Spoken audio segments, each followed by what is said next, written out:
Okay, Brian, we are live.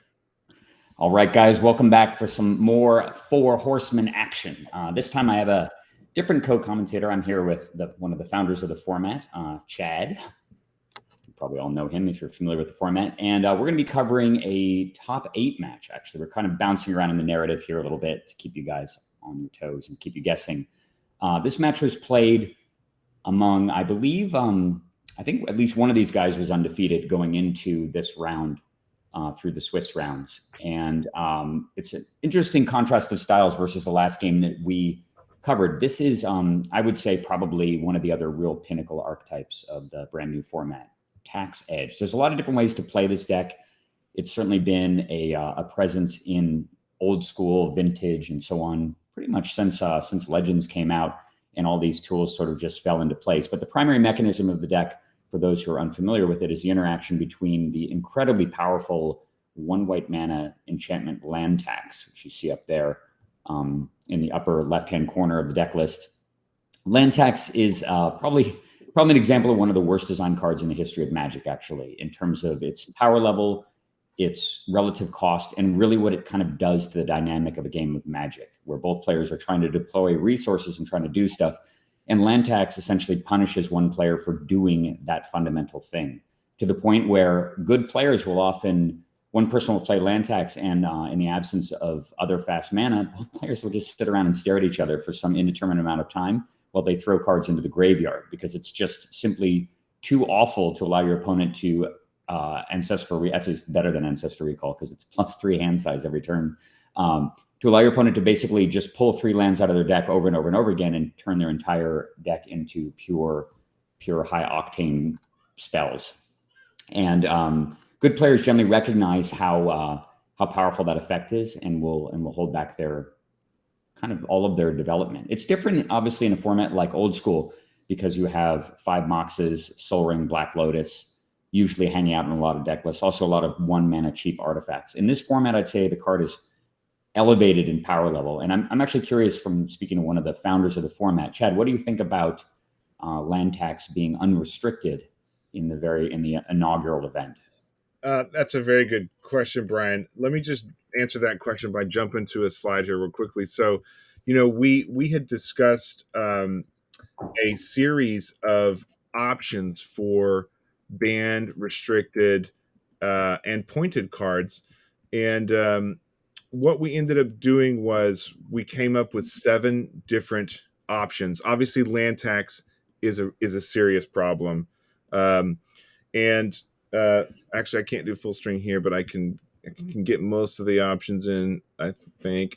So we came up with 6 different options for the group, where we actually, it was 7 options, I think, where we would unrestrict Charizard and Arena of Ancients, restrict transmute or restrict workshop, or restrict land tax, or transmute and land tax, or transmute land tax and workshop. And there was, we have about 7 or 8 folks that are very experienced players that are on the rules committee. It's not by any stretch a dictatorship. There's a lot of debate and voting, and there's a lot of seasoned players, including Michael Scheffenacker, who ended up second in this tournament, who's on our rules committee. Land tax is, like you said, it's like an Ancestral Recall that you can utilize over and over and over. It's extremely broken.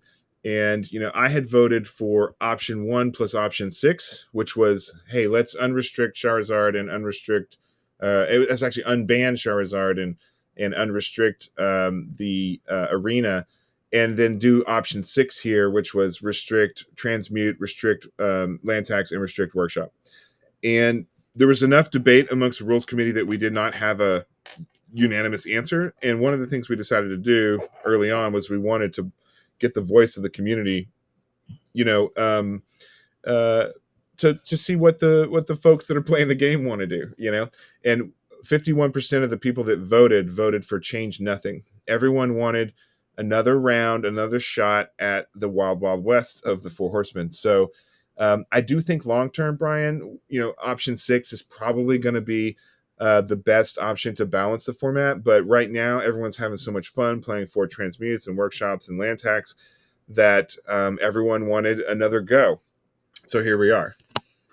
I mean, I think the explanation makes sense. And obviously, when you're right out of the gate with a brand new format that nobody has explored, it's probably best to give everybody all of the tools right away. Yeah. Outside of obviously broken things like allowing people to play 4 copies of Library of Alexandria, which would be particularly in a format with 4 proxies where you're allowed to play with proxies as this format, right? As the format is designed. You'd have a lot of games that are just ridiculous Library of Alexandria games. Yeah. And it would turn into a contest of drawing strip mines and libraries, and nothing else would really matter very much.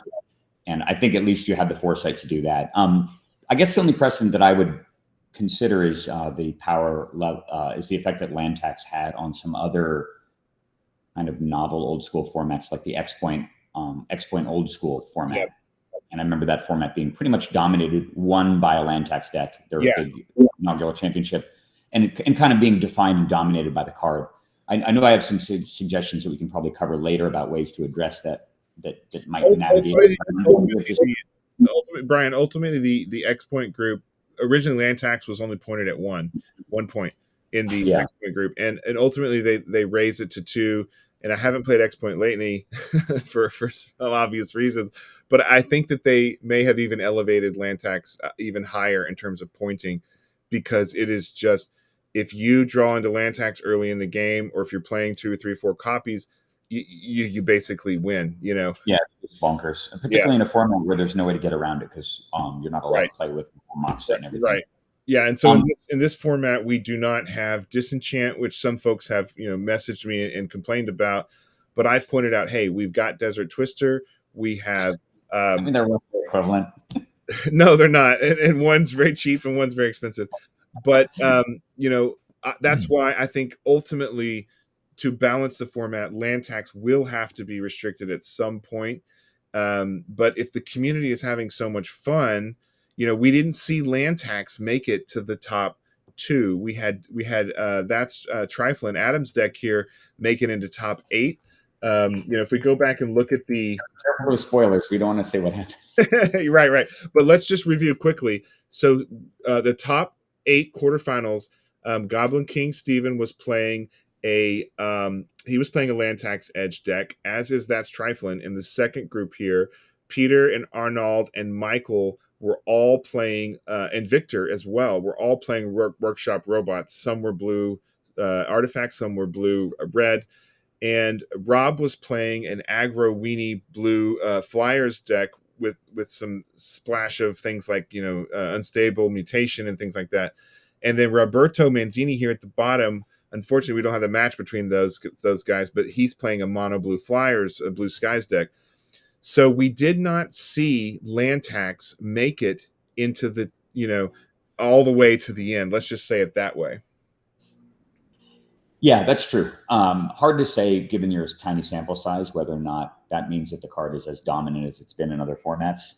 And certainly competing with other top tier strategies like robots. Yeah. Is those 2 decks, I think, are probably the most defining strategies of the brand new format. It'll be interesting to see as things evolve. Obviously, you have a limited number of tools to combat either strategy. There isn't a ton of artifact kill, and there also are very, very few ways to interact with enchantments. Yeah, so, if you're not playing white and you can't run Divine Offering and Dust to Dust, or if you're not playing red and you can't run things like Artifact Blast or Detonate or the destroy all artifacts from Shatterstorm. Yeah, and Crumble in the green. I do think red and green are particularly powerful in this format, and I'm very interested, Brian. We just started tournament number 2 last weekend. Most folks, in fact, just before you jumped on, Peter was playing his first round, and I think we're going to see a lot more green and red. I think we're going to see a lot of Blood Moon. I think we're going to see Artifact Blasts.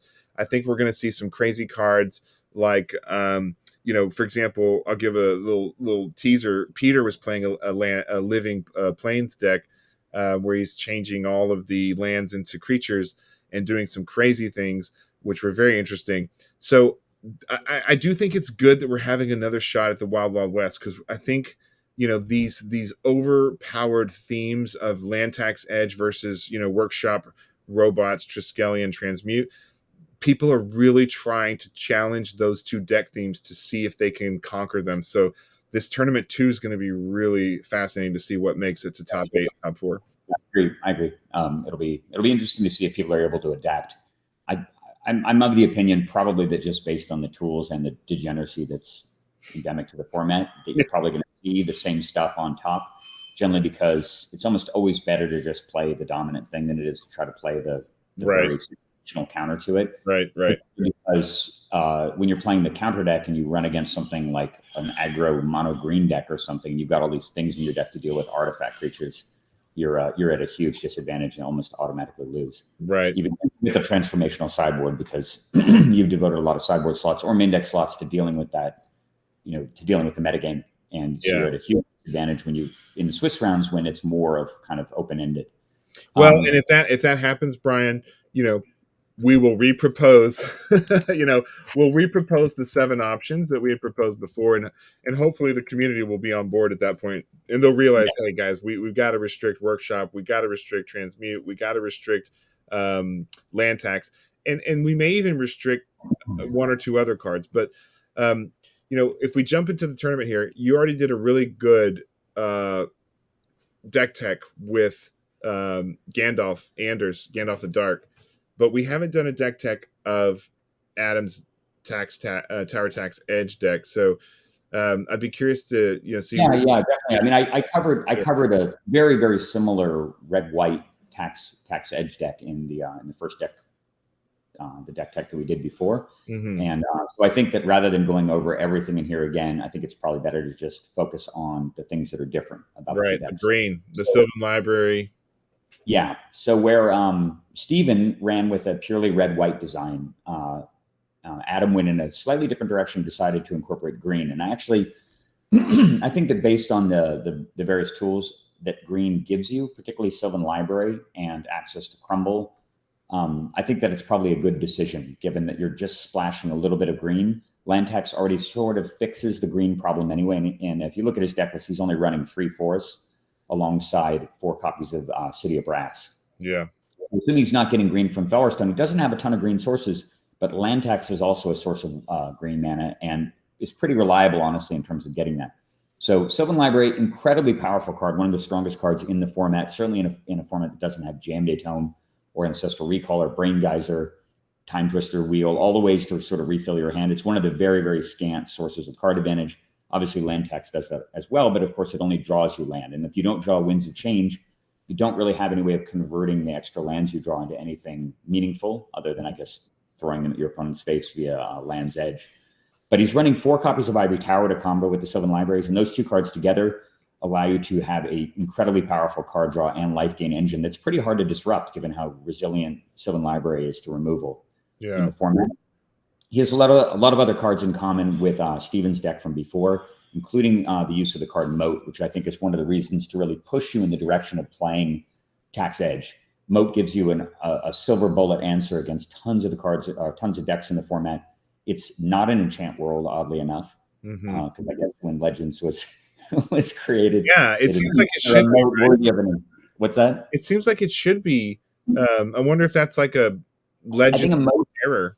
Yeah, no, I think flavor-wise, a moat is considered to be just too mundane. It's one thing to have, a gravity sphere or something over the whole world, or a living plane. I was going to say gravity sphere. Yeah.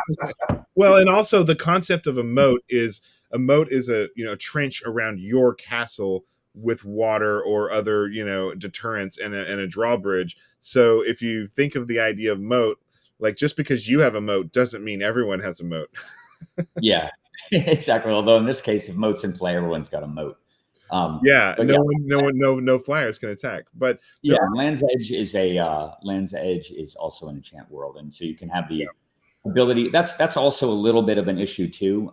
There's some sort of contraindication there if you're trying to run Land's Edge. Not that you often have the card just sitting in play, but if you have moat in play and you have to play Land's Edge, then you bury your own moat, and vice versa, and that introduces some conflicts within the deck. I am a little puzzled by the 4 copies of Land's Edge in a format where there is no way to remove it, particularly because you don't get any benefit from having multiple copies in play. In fact, you literally can't.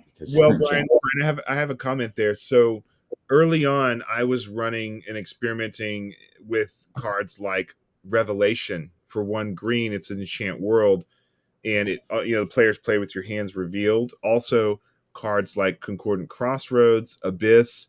There are a lot of other enchant worlds. If they were dropped and let's say the player plays Land's Edge and they don't get off the full damage, which that's rare, but it's a way. There are ways to get rid of Land's Edge with other enchant worlds, and some of them, like Concordant Crossroads and Revelation, are extremely cheap for 1 green. Yeah, that's true.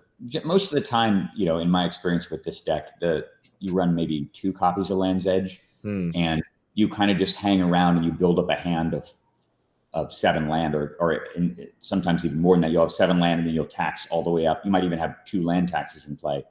So you'll draw 6 more lands, go all the way up to 13 land, play Land's Edge, and just kill them. So if you were to tweak this, Brian, if you were like to optimize this, you would remove 1 or 2 Land's Edge and make some other changes?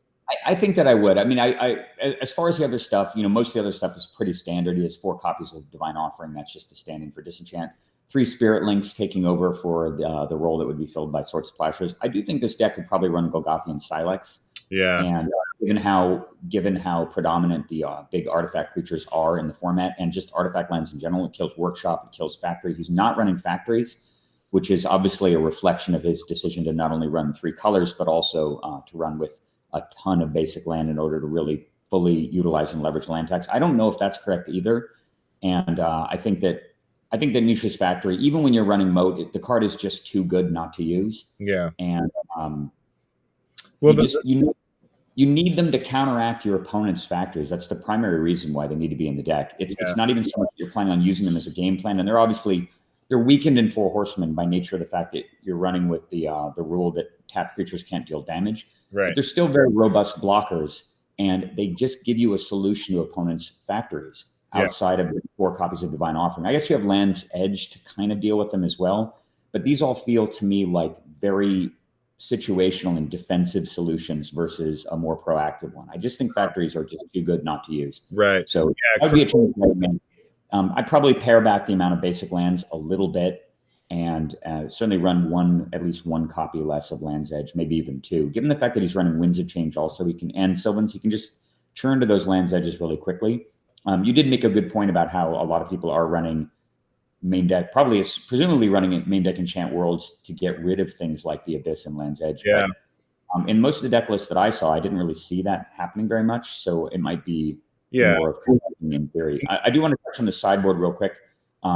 It's got a couple of copies of Active Volcano, which can destroy blue permanents. I'm trying to think about what blue permanents you might be worried about killing. I mean, obviously, Energy Flux is threatening, so that gives you a pretty nice answer against it. It also takes out it also can take out an island in an opportune moment to prevent a mana drain. Oh, that's true. Yeah, I guess it can return an island, it can boomerang an island. Yeah, and I saw that in some of my matches because I in one of my other decks I was running red and green, and sometimes you know that your opponent has a mana drain. You're just convinced, you're absolutely certain, and if you get that Active Volcano, you can get rid of that island so you can get your spell in. Yeah, one thing I do like about Adam's deck is how low CMC it is. It's very, very cheap.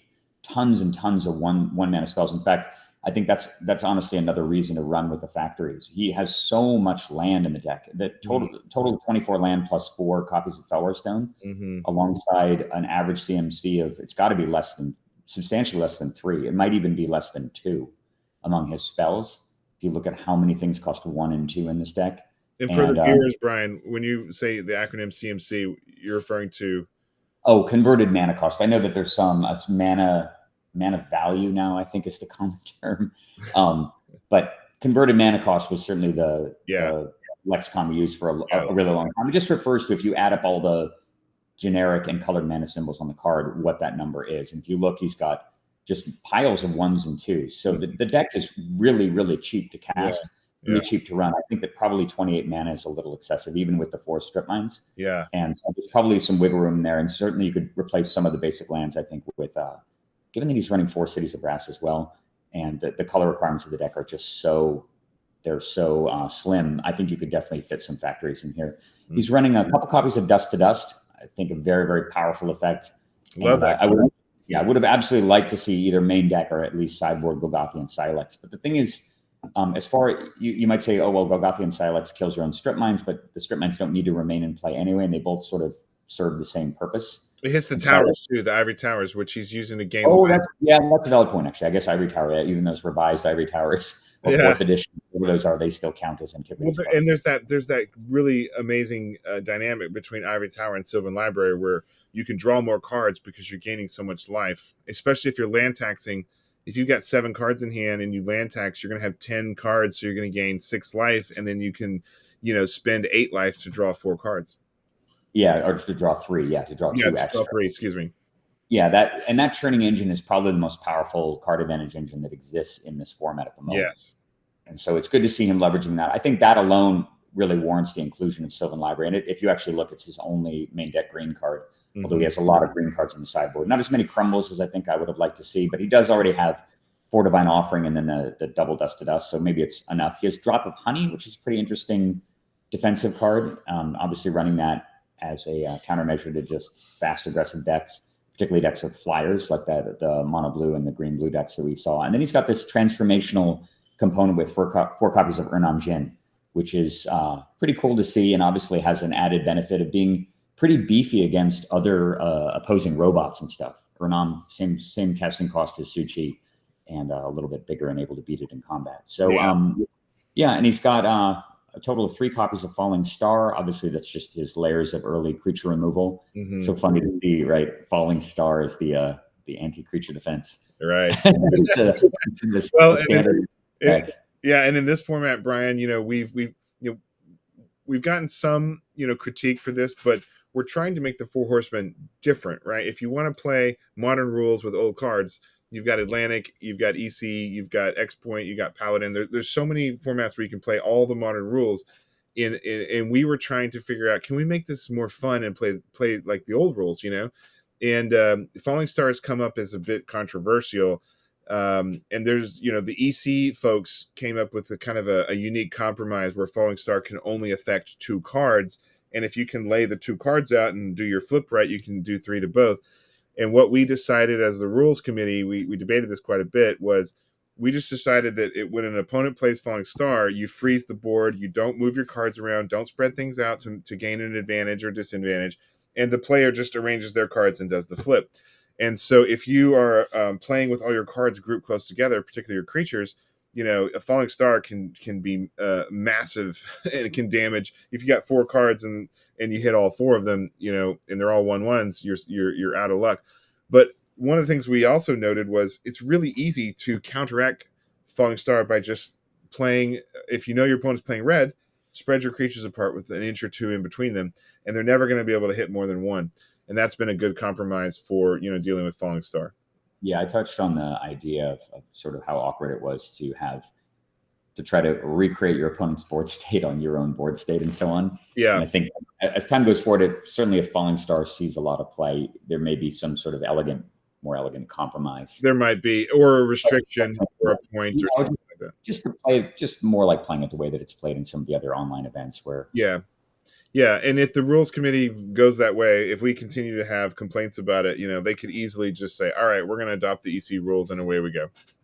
Yep. All right. Well, I think I've covered enough about this. I've already gone over our Arnaud's deck in detail in the other deck tech. Do you want to have a little guessing match about who's going to win this match? I have not watched this match. Peter, what do you think? You've been in the background. Are you still there, Peter? I don't think that Peter's there. Yeah, I don't know, Brian. If we just kind of jump back at these real quick, this is a very powerful deck. If Adam were to get a good draw and get land tax out early, get Ivory Tower early, when you're land taxing, you're also drawing into your combo faster. And if he's Sylvan Library's, second turn, let's say first turn land tax, second turn Ivory Tower, third turn Sylvan Library, he's going to get that land's edge really fast, and then he's going to have all those lands, and he'll be gaining a ton of life and doing a ton of damage. So I think if Adam gets a good draw, he could really take the lead quickly. But, Arnaud's deck is phenomenal, and he's got the transmutes, and he's got the sages of Latinam, and he's got the dance of many, and he's got the candelabra. He can attack and pump with his factories. If he does a first turn factory, I mean, he's going to be hitting you for 2 or 3 real fast. So I think it's all going to come down to who draws the better hand early game. Yeah, my instincts are that on paper, the TaxEdge deck should have a pretty substantial advantage, given the fact that it really does come down a lot to interactivity, and the mono blue deck just doesn't have any way to really interact with the core mechanics of Adam's deck. He can't really destroy anything. He can't stop anything. He's not running mana drain. If Sylvan Tax comes online early, what does he do exactly other than just try to overpower it? And it's such an impossible engine to really compete with, barring your opponent getting super lucky. He does have the Sages of Latinam, maybe keep some kind of card drawing parity in that regard, but the Sage is so slow compared to Tax Sylvan. Sylvan, I is just outrageously powerful and allows you to just churn through your entire deck in a couple of turns. Yeah. And like you said, hit all the key components to just basically deploy the combo and win. And we'll sort of touch on sideboard stuff as we get going. But if I had to look at these two decks on paper, my immediate instinct would be that the red-white deck is heavily favored. But you never know; it's Magic, right? Anything can happen. Right. Hop into the game, and we'll see how this unfolds. All right, I've jumped forward to the point in the match. They've done their shuffling, they've done the card layouts, and so we're going to start from here. Right. 2-1-3. I think we need your screen. Oh, okay. Hold on just a second. Let me make sure I am sharing my screen. I thought I was sharing my screen this whole time. Have you not been able to see my screen this whole time, Brian? Whole time I've just been looking at the deck list. Oh, no. Oh, that's going to make for a bad video. I'll see if you never had the... Yeah, I couldn't see what you're seeing. Oh, if you had mentioned it, I thought I had my screen shared. Oops. Shit. All right. Well, people can use their imagination. Yeah, no, what I can do is I can splice in the audio and I can show the video. Yeah, if you want to just do that in post. All right. Yeah, I'll do that. All right, so here we go. So we've got Adam on the left here. We have Arnaud on the right. You can see them shuffling up here. It looks like Arnaud has already drawn his 7 and presumably has kept. It makes me think that maybe Adam mulliganed, but hard to tell. We'll watch in terms of scrying. And we don't really know actually who's going first here. Yeah, this looks like so. Yeah. It looks like Adam is resolving a mulligan. He says he's good to go. Arnaud picks his hand up. And that looks like the factory. That's sort of what you predicted right there. So immediate pressure on Adam. Not that he's probably terribly concerned by that, given the amount of removal that he has that can stop it. But he doesn't have factories of his own, as we mentioned. And clearly he's got to just be thinking turn 1 land tax. Because if you play turn 1 land tax, your opponent is probably not going to play a land and just start attacking you for 2. That's not really a very good trade-off, letting your opponent draw 3 extra cards. What is happening here? There's the candelabra. Candelabra Tanos on turn 1. All right, so Adam definitely just looking. He's a little hurt by the fact that even though he's going second, he's down 1 card. It sort of takes a little bit of the teeth out of Ivory Tower. But what he's got here, 1 green mana. Ivory Tower. All right, so that drops his, because of the mulligan, his hand size is currently 5, so he won't be able to offset the factory right away. And we'll see if Arnaud just goes with a straight up beatdown plan or whether or not he's going to play a workshop and deploy a Suchi or something here. Not that Adam is helpless against that, given that he's got both Spirit Link and Divine Offering.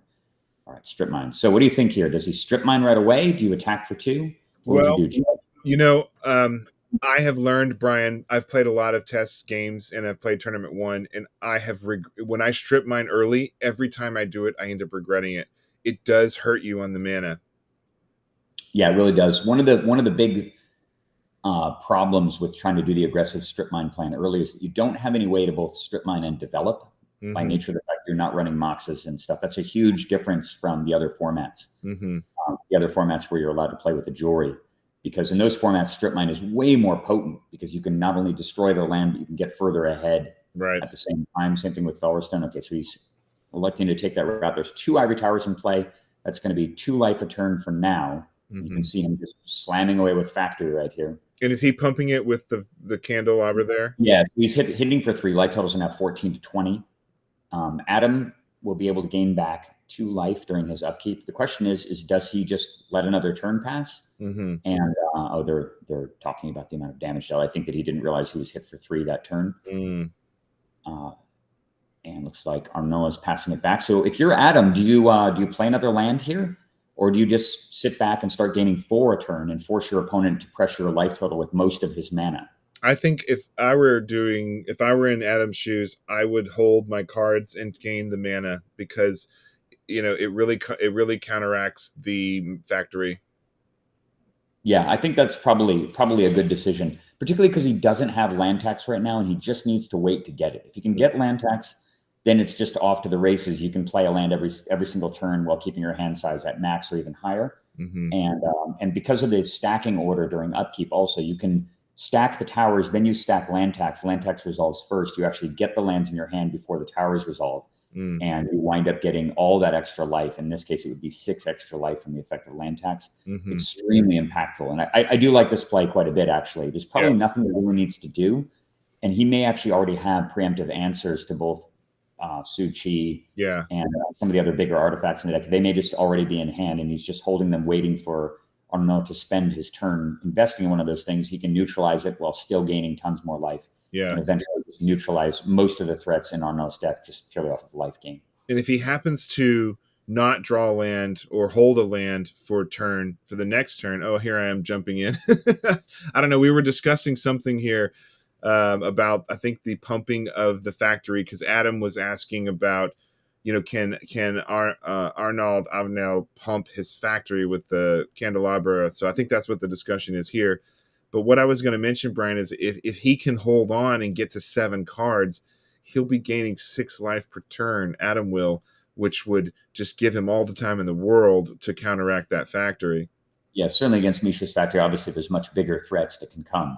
But for the time being, it certainly shuts that down completely as a threat. I guess maybe they're discussing whether or not an attacking factory can pump itself if it's untapped. Is that the... Yeah, so that was part of the debate, and we were discussing that yes, it can pump itself before the damage step. Yeah, of course it can, because untapping it doesn't pull it out of combat. Right. Yeah, and so Adam just wanted some clarification here, and we ended up making a special note on Mishra's Factory, and with tournament 1, there was 2 or 3 games where we said, okay, let's just clarify this for everyone.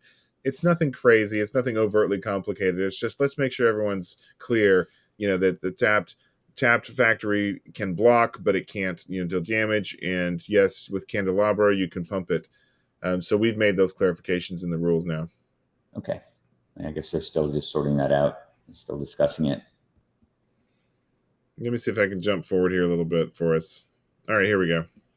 All right. So it looks like we're back on Arnaud's turn. So I believe may have already drawn his card. And Adam's at 15 now, so he's gained a couple more life. So we're going to up the ante. There's a Su-Chi, which will be immediately offset by the life gain from the library. So now that Arnaud knows, hey, I'm not getting in for net damage with the factory, he switches strategies here. Yep. So Adam can pass the turn back. He's going to be trading for... There he is with the 7 cards now, gaining a lot of life. 7, yeah. He's got to be...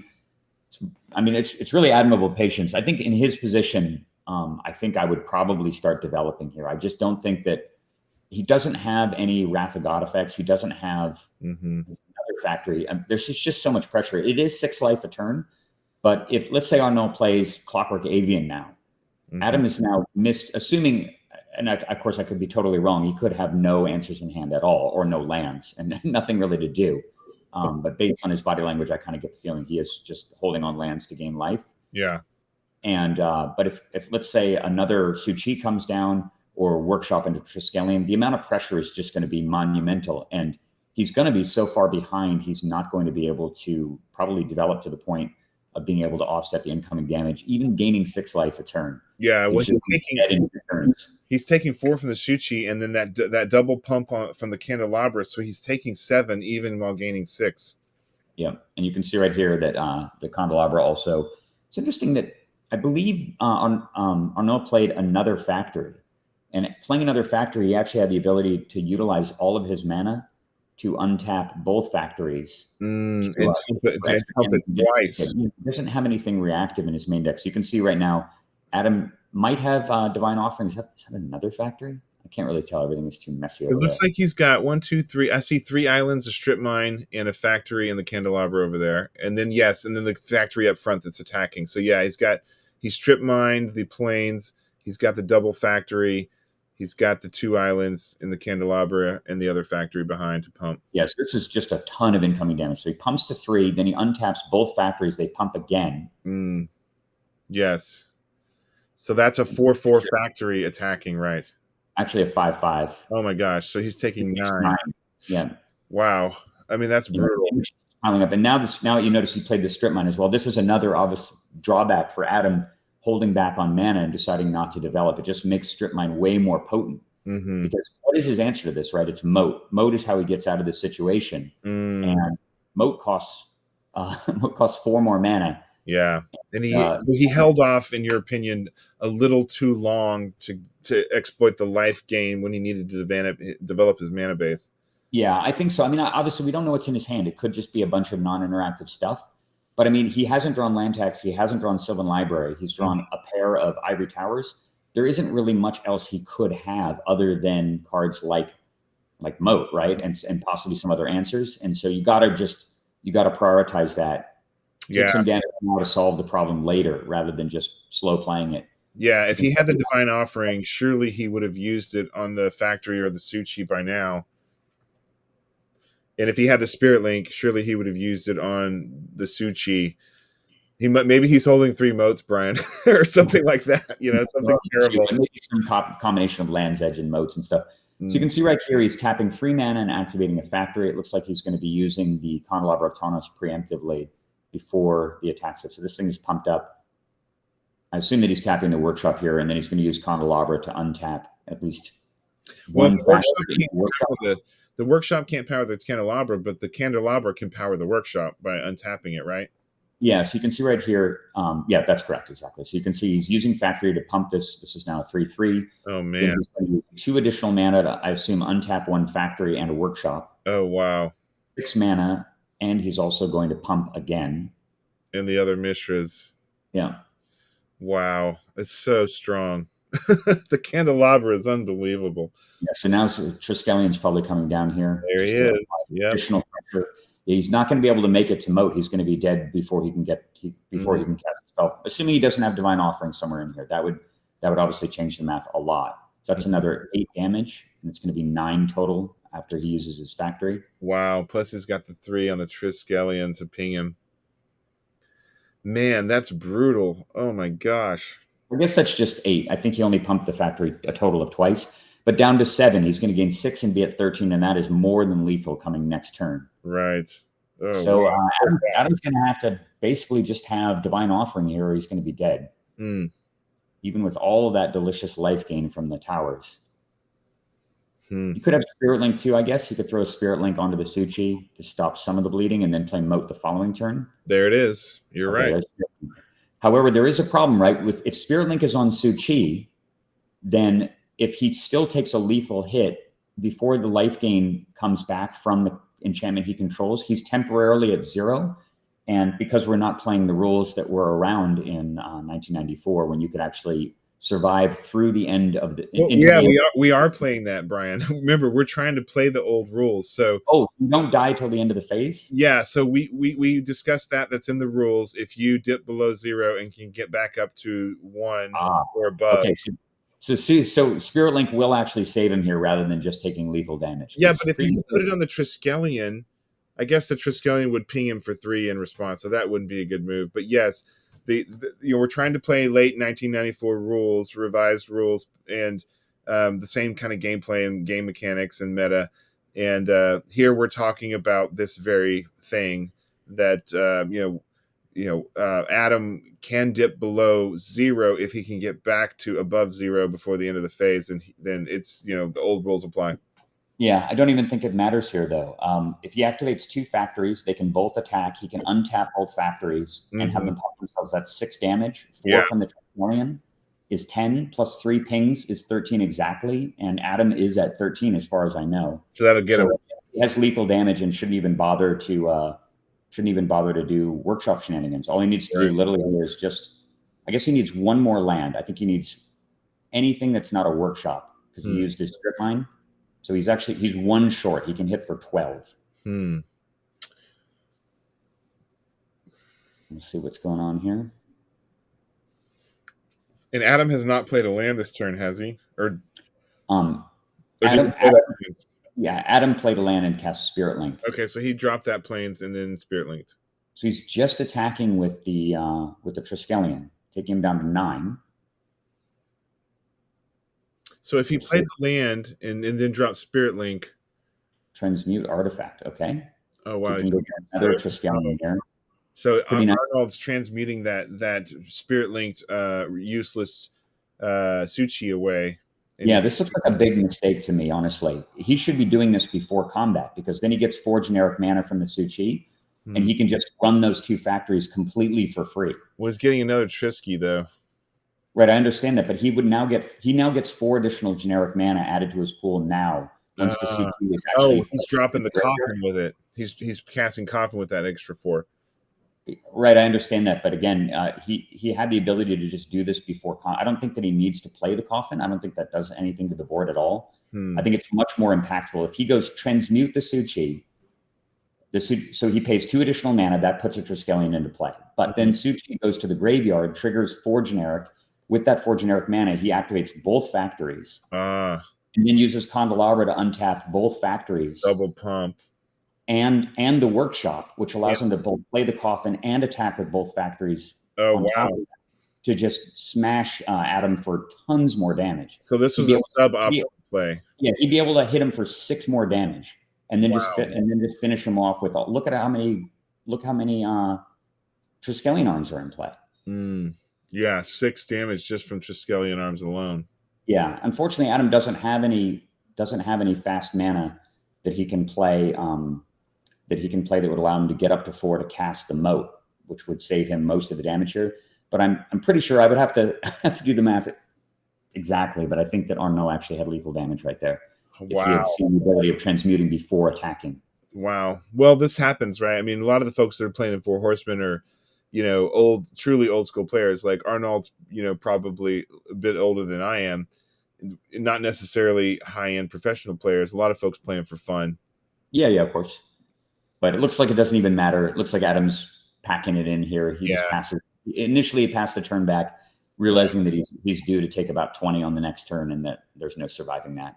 All right, so I'm going to skip forward here. So that was game 1. The guys from the sideboard here. Yeah, if you want to bring up the deck list real quick, we can touch on sideboarding. Okay, yep, let's do that. While they're doing that, I'm going to talk about Arnaud's deck first. So if you are Arnaud and you just steamrolled Adam completely, obviously you didn't have to face land tax, or Sylvan for that matter, which is sort of night and day difference. You only really encountered one of the 3, the trifecta combo that really knits that whole deck together in the form of the 2 Ivory Towers. What are you bringing in? Looking at Arnaud's sideboard. Well, obviously you're bringing in the Silex and the Relic Bearers and the Hercules for sure. Definitely. Oh, wait a minute. I'm sorry. I'm thinking of ThatsTriflin's deck. What is Arnaud bringing in against the TaxEdge? Wow. I mean, let's look at that. I mean, he doesn't have the advantage of seeing the deck, but the Silex would get rid of Ivory Tower and Strip Mine, and that's about it. So yeah, Silex has very limited value. The Relic Barriers, I mean, what are you going to tap? The Ivory Towers and the Felwar Stones? That has limited value. I mean, I guess I probably wouldn't change very much at all, to be honest. You could get more aggro. What could you do to get more aggro? I think he's aggressive as he can be. The Drakes are a little slow and they're more defensive. He doesn't have anything to dance a mini and copy. Honestly, I would just run the deck as is, frankly, Brian. Yeah, I think probably the one thing that I I would remove potentially for Arnaud is the City in a Bottle. City in a Bottle, not likely to really matter that much. He did see one copy of City of Brass. The 4 City Brass in the library. Yeah, there's 5 cards that he could get rid of. You're not really running City in a Bottle against 4 copies of City of Brass in the opponent's deck. It's just and he only saw that one city, and he didn't see library, but he's got to assume he's running. Yeah, but I mean, he has his own library as well. I could see probably bringing in maybe a copy of one copy of Hurkyl's Recall potentially as a way to, when your opponent is calculating that he's going to be gaining a certain amount of life from Ivory Tower, and he's already shown a willingness to not develop in order to leverage Tower, you could actually Hurkyl's Recall, put Ivory Towers back into his hand and make him just basically miss an entire life gain step and consequently from it. If he's walking the edge, that's obviously really speculative. It's just a matter of whether or not that's a better play than what's in the main deck. But I do agree with you. It seems like he's well set up pretty well in the main deck, and it doesn't seem like any of the cards in the sideboard are really designed for this particular matchup. He might take out. He's running 2 Dance of Mini in the side, and he's running 2 main decks. So I think you're right, Brian. He should drop those 2 Dance of Mini and drop in the Hurkyls. But he does not know what we know, and that is Adam could very easily drop in the Drops of Honey or the Urnums or both. And so, the Dance of Mini have the benefit of copying his Triskelion or your opponent's artifact. Maybe you're right. Maybe he should drop the city and the 2 Dance of Mini, and that would give him 3 slots, and he could put in the Hurkyl's Recall. Yeah, I'm honestly not even. I'm not remotely certain that Hurkyl's should even be brought in. This is certainly not the matchup that it's intended for. It's really designed for the Robot's Mirror. Yes. It's also has an added benefit. You can use it to protect your stuff from something like Shatterstorm. And Bounce everything. It's possible that Adam could have Shatterstorm in his sideboard, but he probably doesn't have enough red to really support the card.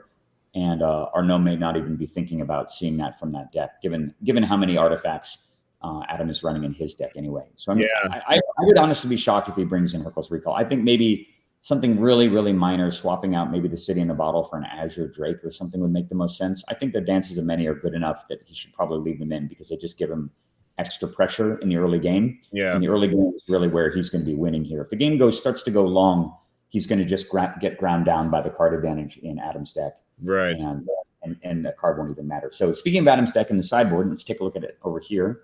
What do you, if you're in Adam's position, you just got crushed in the first game like that, what would you be looking at from the sideboard? Well, everybody knew that anybody that's played any test games or looked at the format knew that it was highly likely that Workshops was going to dominate. So obviously the Crumble and the 2 Dust to Dust are a no-brainer. The 2 Drops of Honey are also an auto include, and the 2 active volcanoes in my mind are an auto include because that whole mana drain dynamic. Now Adam doesn't know that Arnaud happens to not be running any mana drains, which is a bold, aggressive build and move on Arnaud's part. But it can still help. It can still help in Adam's mind stopping that potential mana drain, although he's not going to face that here. So I would do the 2 volcanoes, the Crumble, the 2 Dust to Dust. And I've always loved Feldon's Cane. When we were kids, Feldon's Cane was in every single street deck, sidewalk deck, there was, because you can get your lightning bolts back and whatnot. So, but he's running a Feldon's Cane main deck and a second backup in his sideboard. So I don't know. I'd stick with the 1 Feldon's Cane in the deck. I'd drop the Falling Stars. I'd drop the Chain Lightnings.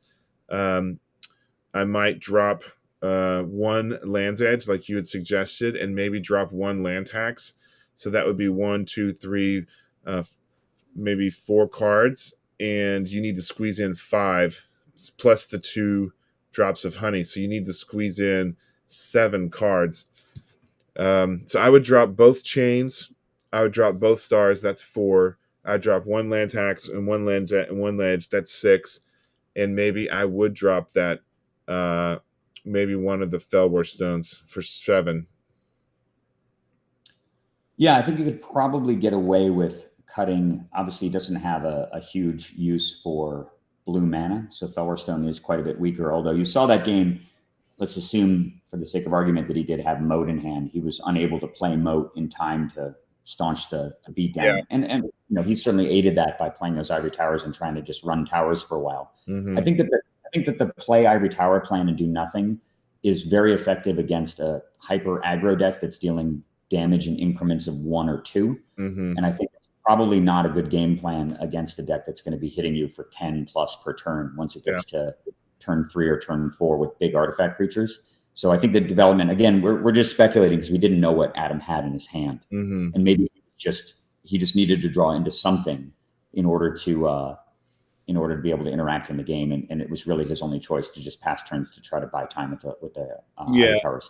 I actually don't think that if I were in Adam's shoes, I would not be bringing in Active Volcano. I didn't see any evidence of needing it. You're right in the sense that you kind of assume that if the guy's playing blue, he's probably playing Mana Drain. Mm-hmm. But Active Volcano doesn't. That's a very dicey and inconsistent interaction. The idea that you're going to try to force some spell through, and the guy has exactly 2 blue untapped. And this deck, most of the stuff that it's playing doesn't really care about Mana Drain because you just cast it for 1 or 2 mana. You play Tower on turn 1, land tax on turn 1, Sylvan Library on turn 2. You're not really going to be setting up a big, powerful game-ending thing around Mana Drain. It's pretty hard to do that with Active Volcano, so I wouldn't imagine putting that in. Drop of Honey, I'm not sure about. I think that I don't expect that Arnaud's deck is the kind of deck that Drop of Honey was intended for, although oddly enough, it would probably work pretty well. Mm-hmm. But that's provided that he's got multiple big artifact creatures in play and you're able to kill them one at a time while soaking up damage. I do agree with you completely. Falling Star and Chain Lightning would be automatically removed. I think you could remove City in a Bottle and certainly at least a couple lands edges. And if I were Adam, I would really, really be tempted to bring in the Urnam Djinns. I think that I was wondering about that. Yeah, I mean, given the fact that you just got basically pummeled to death by a mixture of factories and Suchi and other 4/4 creatures, 4/5 has got to look really attractive right now. Yeah, I was wondering about that while we were just talking. It's like, okay, if we didn't do the Active Volcanoes, those Urnams are looking mighty nice. Yeah. They're 5 defense. And I think they're probably they've got to be one of the primary reasons why Adam played them in the first place, because most of the big artifact creatures are 4/4s, and Urnam bypasses that. And you don't really have to deal with the Forest Walk. He's only got 3 basic force, and it's unlikely to really matter. Mm-hmm. And so that means that if I were in his position, I don't think that I would run Drop of Honey. I think that it's a little too slow, and your opponent can basically they get their choice of, I guess, the lowest power creature in play gets killed by Drop of Honey. Yeah, they can animate their Mishras and then still attack with Suchi and Triskelion, and they lose the Mishras, but they got the big hitters. Yeah, depending on when that trigger is, you may or may not be able to do it. I guess that's true. You just stack the Drop of Honey, animate a factory, sacrifice it, hit with your other things. So I think the card is probably decent, but probably a little too unreliable to really work in the matchup. So with that said, I think I would sideboard 7 cards in Adam's position. I would remove 2 Falling Star, 2 Chain Lightning, certainly remove the City in a Bottle. That's 5. I would definitely keep 4 copies of land tax in the deck, 100%. To me, that's non-negotiable, given how decisive and important the card is for making the whole deck run. I would cut one Land's Edge, and that would reduce him down. That's 6 cards out, and then I would probably just remove a basic land. It might just be maybe a basic mountain. Actually, removing a basic mountain probably makes the most sense, given the fact that he's removing Land's Edge, 2 Chain Lightnings, and 2 Falling Stars. That leaves only a tiny handful of red cards in the deck, and they're mostly just finishers. So you don't have to play any red stuff early, and I think you could probably shave a mountain out of there as well, and go with that. So that would be my. What about the Sylvan Library, Brian? He's got 3 Sylvan Libraries, and it's mainly the draw engine for the tower. Could he go down to 2 Sylvan Libraries? No way. Absolutely not. No, I think the card is just way too important. I mean, that's you got to look at, like, how does this deck win? The deck wins through that trifecta right there: land tax, land tax, Sylvan Library, Ivory Tower. Land's Edge is not how it wins. Land's Edge is how it finishes the game, but that's not how it wins the game. It wins the game with those other enchantments and with the life gain that it gets from the towers. That's the core of the deck, and you can't remove any of those elements. The deck just won't function the same way. Interesting. So with that in mind, let's hop into game 2 and see how it goes. See how our speculation is borne out. Still shuffling here. It's like in weird slow-mo. There might be a little lag, Brian. Yeah, we're using like super low frame rate. So you can see them laying out their cards. For people who aren't familiar with that, aren't familiar with this technique, this is how cutting your opponent's deck is handled over webcam games of Magic. So you basically divide your deck into 3 roughly equal piles. You number each deck 1, 2, 3, and then your opponent says, okay, I'm going to say 2 on the bottom, 1 on top of that, 3 on top of that. This allows, at least allows you to have some degree of agency in your opponent's shuffle, since you can't shuffle them manually. You can see it. Arnaud is, oh, I guess you're jumping forward with the shuffling dice thing. He's just time warping over there. I thought Arnaud had already shuffled. It looks like he was still. Arnaud's deck is enormous for a 60 card deck. It looks like a commander deck. He's probably triple sleeved. Yeah, I was gonna say it looks like a double sleeve commander deck to me. It's I think Arnaud's a really truly old school player. These are his childhood cards, and I think he's got him triple sleeved. Yeah, it makes sense. All right, so Adam looking at his opening hand. We already know what he's looking for, right? It's one of 3 cards. It's the cards that really make this deck hum. Some opening involving land tax, ivory tower, and Sylvan Library, and it looks like he's got probably one of those 3, so he's going to keep. In Arnaud's case, probably just looking for fast workshop plus stuff. I mean, there isn't really, outside of transmuting, there aren't really a lot of, I think, complex decisions you need to make, although Arnaud's deck is quite intricate, something we pointed out before. The Sages of Latnan and the Candelabras introduce a whole level of complexity to the deck that isn't normally there. Right. All right. And it looks like Adam has elected to go second, which is pretty interesting. I guess he figures with the amount of, you better not tap that for mana. Oh that's no! That's not actually wow. Yeah, you're not allowed to do that, of course. And although you were, I mean, if you want to pause real quick here. So he played the workshop. He tapped the workshop. Oh, you're right. Oh my gosh, Brian, you are. However, you are playing with the old school rules as much as possible. But the old school rules allowed you to. Fellwar Stone just made generic mana for a long time. Really? Had no land. Yes, absolutely. Oh my gosh. So this is something we need to clarify in the rules then, because Fellwar Stone says tap for any 1 color of mana of your opponent's mana, and and Adam has no mana here. So, but you were playing back in those days. So yeah, I played Fellwar Stone in a bunch of decks. Actually, I really liked the card. And for a long time, basically the ruling was it says colored mana, right? So the assumption was that if your opponent has no colored mana, then it taps for generic mana, or colorless mana as it was known then. So Fellwar Stone tapped for colorless mana when your opponent controlled no lands. Right. Well, we did tell Arnaud, and he had asked about it, because Arnaud was playing, I think, since Alpha. He started very, very early. So, yeah, he's definitely on board with the old school rules.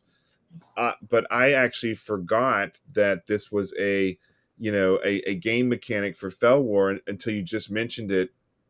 So yeah, I think that this is a note I need to make, Brian, that we need to clarify this in the rules, that if we're playing by true 93, 94 rules, then the Fellwar can tap even if your opponent has no lands. Yeah, in the interest of consistency, I think that makes sense. Incidentally, I wasn't actually aware that the format had the you don't die till the end of the phase rule, which means that was the rule in 94, was it not? That is correct, actually, for much longer than 94, all the way up into the Pro Tour. Until I think 6th edition. In fact, most of the rules changed in 6th edition when they introduced the stack. Yeah, that's right. But it sure makes Mirror Universe a hell of a lot stronger too, because you can actually right. But you can use Mirror Universe as a autonomous kill spell, which is something you can't do in old school now. That's right. And that interaction, that's the way it was. I remember the comics book stores that I played at. There was 2 places. There was a Lone Star Comics books and games, and there was this place here in Dallas Fort Worth called Heroes Comics Books and Games. And I mean, every weekend there was somebody dropping a Mirror Universe and going below lot 0, and then all the time you saw people doing things with eye for an eye and reverse damage, and even City of Brass. So that's part of this idea that we want to try and bring back that real old school feeling. And like I said earlier, if you want to play modern rules, there's 8 or 9 different formats where the old cards with the modern rules are already done. Can we create a little more fun and a little more reminiscent, a childhood memory reflection and fun with this, old school rule? it has added a lot of complexity, and we've had some, comments about it. But in general, most people have said they love it. Yeah, I think if you're just playing a casual, nostalgic format, it's totally fine to use old rules. But yeah, make a great deal of sense just for consistency. And if you're already adopting tons of stuff, tons of mechanics from that era of Magic, it makes sense to also probably run do it all, or don't do it, all or nothing. Right, exactly. Otherwise, it's just it's extremely inconsistent and hard to keep track of everything. Right. All right, roll the film. All right, here we go. We've got a hell of a start. 5 mana on turn 1. I mean, that's just wow. Adam is really behind the ball here because he can drop a Triskelion next turn. If he has a Candelabra, it's going to get nuts. Yeah, well, we'll see what happens here in terms of his turn 1 play. He's got Strip Mine, and he's just going straight after the Workshop. What do you think about that play? Oh man, he almost had to do that because a second turn Triskelion was unmanageable. Yeah, I think it totally makes perfect sense to do it. He knows his hand, right? He does have a lot more artifact destruction in his deck than he had in the first game, presumably. With the Dust to Dust. He does have some more comebacks, and that's particularly Dust to Dust being a really backbreaking effect. Mm-hmm. But yeah, I think leaving an unfettered Workshop out there, particularly when his opponent's critical mass is 6, a little bit dicey and probably too risky to do. Yeah. So he's got power here. Arnaud's got Sage of Latinam, a very, very nice counter to have. We'll see if he decides it's worth attacking with, or whether or not he wants to just leave it untapped. So he is going to attack for 1 into an opponent with 6 cards in hand and an Ivory Tower. What do you think about that? About attacking with it for 1 damage versus just leaving it back to protect your draw? Well, I mean, you could make the argument to draw. Look at Arnaud's hand count. The little 3 dice there shows Arnaud's emptied a lot of his hand onto the board. So yeah, that's an interesting point, Brian. I mean, why, if he's got the tower, you're not going to kill him with damage. So why not maybe hold back and draw? But then you lose your Felwar Stones, which is going to power your big artifacts. That's true, but you got to assume you're just going to draw into more mana if you cycle those Felwar Stones. Obviously, the 1 point of damage doesn't matter a whole lot. Okay, now the Strip Mine comes down here. This could be a Felwar Stone on the other side. It looks like he's going after. So and this is a total punish for not attacking with for attacking with land. This was my main concern, honestly, is that Adam, understanding what's going on here and showing a willingness to Strip Mine on turn 1 right away, recognizes that if he can keep Arnaud's deck to below some sort of critical mass of 5 or 6 mana, it will allow him time to get his land tax and Sylvan running, right, and staunch the incoming damage. So not attacking with Sage allows you to really make your artifacts a lot safer by extension. How likely is Adam going to be to Divine Offering when your Sage of Latinam is sitting there untapped, ready to? Yeah, he won't. That's really an interesting observation, that the fact that he attacked with the Sage there really cost him, because anything else he could have sacrificed in response to the offering. Yeah, not just that, but he would have denied Adam 2 life as well. Yes. And those things matter quite a bit. Okay, so here comes the Sage. I guess he's just going to play Clockwork Avian here. Yeah, I don't know. I would not attack here either for the same reasons. 4 mana thing. Silex. Baki and Silex. Oh, that is just nuts. All right, goodbye. So now we know where to attack with the Sage of Latinam. The Strip Mine at least can go off and kill something. Thankfully, he did not tap his Strip Mine there. That would have been absolutely devastating. Oh my God, yeah. So he a big deal. Both towers gone. What did he take out there? The Library of Alexandria, I guess. Yeah, and I think that's totally correct. I mean, granted, right now Arnaud only has 3 cards in hand, but he's got 3 islands. What are you going to do? Kill an island over a library? It makes no sense. Yeah. Adam really, really far behind right now. Has not drawn land tax either game, and that's really how his deck functions. He's not That's a brutal hit. That Silex. He doesn't have Sylvan either. So getting pretty unlucky. This is what I was talking about before. In theory, a deck can look really well suited to the particular matchup, but if you don't, okay, this is Divine Offering right away. It's not going to even hesitate. Yeah. Well, and that Silex is restricted, so that was extremely fortunate that Arnaud's had several cards, the Silex, the Library, that are restricted early game. Yep. But he's got to draw. He's got to draw stuff, right? Looks like he's got two cards in hand now. I think that my guess is Adam has maybe 4. And it's not totally clear. But honestly, Adam's his hand count now that the tower's gone. Yeah, even after the Silex went off, they're not really out of parity right now. They have, I think, about the same exact amount of cards, although obviously Arnaud has more mana in play. But as we mentioned before, Adam's deck doesn't run, it runs off just a couple of mana outside of Moat. Yeah, so it looks like he drew again. They're just playing Draw Go for a little bit. You notice that Adam, so he's got 6 cards in hand now. Adam had, we talked before about how many lands edges he was running. And you notice no red mana at all. So imagine if he's got 2 or 3 copies of Land's Edge just staring him in the face right now with no prospect of casting them at all. And one important thing to note too, it's hard to see it, but Arnaud took 4 damage, mana burn from when his Suchi was destroyed. There's land tax, and Arnaud has no answer to that at all. He has no mana drain, no boomerang, no way to stop it. And so Adam, I think, is probably just going to be in the driver's seat. Although look at this, he rips a workshop. Down comes Triskelion, almost certainly. Quite a bit of pressure, but Adam's going to have his engine running now. Yeah, and he's at 27 from his life gain before the towers got Silex, so he's got some breathing room. Yeah, and he has, I assume, all of the Spirit Links in the deck still. He has Divine Offering and Dust to Dust. Yeah, well, he's burned 2 Divine Offerings already, so he's got 2 left and the Dust to Dust, but he does have those Felden's Canes. Yeah, we'll have to see. So I imagine he's probably going to get Mountain, Plains, Forest, or something along those lines. May just go for a second Plains, actually, or maybe even a second Mountain. But keep in mind, he's going to have to probably throw some stuff in the graveyard here, which might mean that he's a little reluctant to get lands that he needs. But now this has given him access to red mana. I don't imagine he'd cast Winds of Change here, Winds of Change, but you don't really know. It would be incredible to see something like Plains, Dust to Dust, taking out both Felwarstone and Workshop. Yeah, but, I wouldn't be surprised if that happens. That's probably exactly what he's going for. Certainly the Workshop on Arnaud's side is still very threatening, though, because of the fact that 2 strip mines are gone. Adam has only a couple ways left in his deck to deal with the Workshop, although its potency gets diminished quite a bit by mid-game. Yeah, and Arnaud only has 3 cards in hand and no way to really regenerate his hand now that the Sages are dead. I would say that Adam is certainly heavily favored at this stage in the game now. Yeah, he's turned a corner. Yeah, absolutely turned a corner, even after the Silex play. Yeah, it was brutal, but he's recovered. So if you're is this Winds? Yeah. Oh, it's Chain Lightning. Chain Lightning. what is that doing in there? He's just going face. It's interesting to see it in there, but wow. This telegraphs a lot of information. To Arnaud.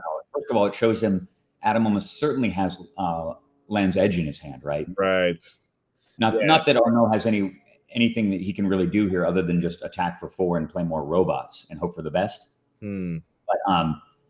But if Adam has, let's assume he's going to pick up 3 more land. I think he's going to have to discard at least once here. I don't remember exactly his hand size prior to using land tax. But I think he's going to have to discard maybe 2 lands or maybe something else. He may just actually throw spells in the graveyard here. Yeah, I think the dice on the right, he had 6 when he land taxed, so he's going to have 9. He's going to have 3 plus 1. He's going to have 10 cards. Yeah, look, Land's Edge in the graveyard. Oh, there it is. Yeah, he's definitely got enough.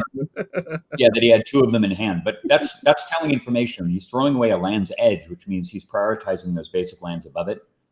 And with Arnaud at 13 life, the game could potentially end next turn, depending on how many lands are in Adam's hand. And I'm sure Arnaud knows. Yeah, he's going to beat for 4 here. He can't really do anything else. Probably play another artifact creature. Yeah. So next turn, he could drop the second red, and he'll have 1 mana open, and he'll have all those lands. Oh, let's see a Divine Offering in response to Dance Many. That'd be awesome. It looks like it's just coming into play. It may not ultimately matter at all. Yeah, I don't think he cares because he's at 23. He's like, I think I'm gonna kill you next turn. Yeah. So we saw him discard 1 Plains, and we saw him play 1 land. We don't have any idea how many lands were in his hand, other than just speculating. But he did pass when he was on 2 land. Earlier. he had a plains in the forest and he actually passed the turn. So he may in fact only have one more land. And is that okay? So he's getting 3 lands here. He may only actually have that second mountain in hand, given that he discarded a plains. Right. And the rest of his hand is all spells. So he's getting forest, plains this turn. That means he can deal, if he plays the mountain and casts Land's Edge, he can deal 8 damage, which isn't quite enough to win. He's going to need to land tax one more time. But he does have the advantage of, well, actually, Arnaud only has 4 land in play. So that means that if Adam plays another mountain and casts Land's Edge, and if Arnaud does not play another land, Adam won't be able to use land tax again. And he's not going to be able to get enough lands to actually finish him. Huh. Well, so if he's got 3 lands in hand, he would have 6. That'd be 12. So yeah, I mean, he'd have to have 4 lands in hand plus the 3 at 2 each to kill him. So let's see. Okay, there's the mountain. Land's Edge is probably coming down now. And all the more reason to cast it. I don't know if Adam is aware of whether or not Arnaud has Mana Drain or doesn't have Mana Drain in his list. But here comes Land's Edge. And I don't think that Adam has more than 4 land in his hand. So I think that Arnaud is safe here as long as he doesn't play another land. I think that he should be able to just win with these Triskelions. So he's dropped 3 cards this turn, right? A mountain. No, he's dropped 2 cards. The mountain and then the land tax. And he had 10 cards, so he's got 8 left. Yeah. Well, he could just throw a land at his head. So he's just throwing 2 plains here at Arnaud's face. We saw him tax for these. So his hand, as far as I know, his hand is containing just a basic forest, which means as far as lands are concerned, that's 4 damage. That'll drop Arnaud down to 9, although we can't quite see it on the, we can't see it there. Like so yeah, he's doing Arnold's life with his right hand there. Yeah, it's just unfortunate it's just out of the frame, but it does look like 9 on that. Well, the gray dice, Brian, if you look on Adam's side, the gray dice on the left side of the screen above Adam's name is Arnold's life, and then the green and white 10-sided dice is Adam's life. Yeah, so I can see that it's got a 9 there. Yeah. All right, so Arnaud should be safe, so he's got to pay upkeep here. He should be safe as long as he doesn't play another land. See if he makes sure to pay upkeep. Yep. You know, he didn't have to play that. Well, no, he did. He had to play that mountain to get the land tax in. Yes, he did. Because he didn't have the double red. Double red. All right, so 8 damage coming in. It's going to, and there's an additional 6 from the Triskelion arms. So 8, 8, 16. He's not actually dead next turn.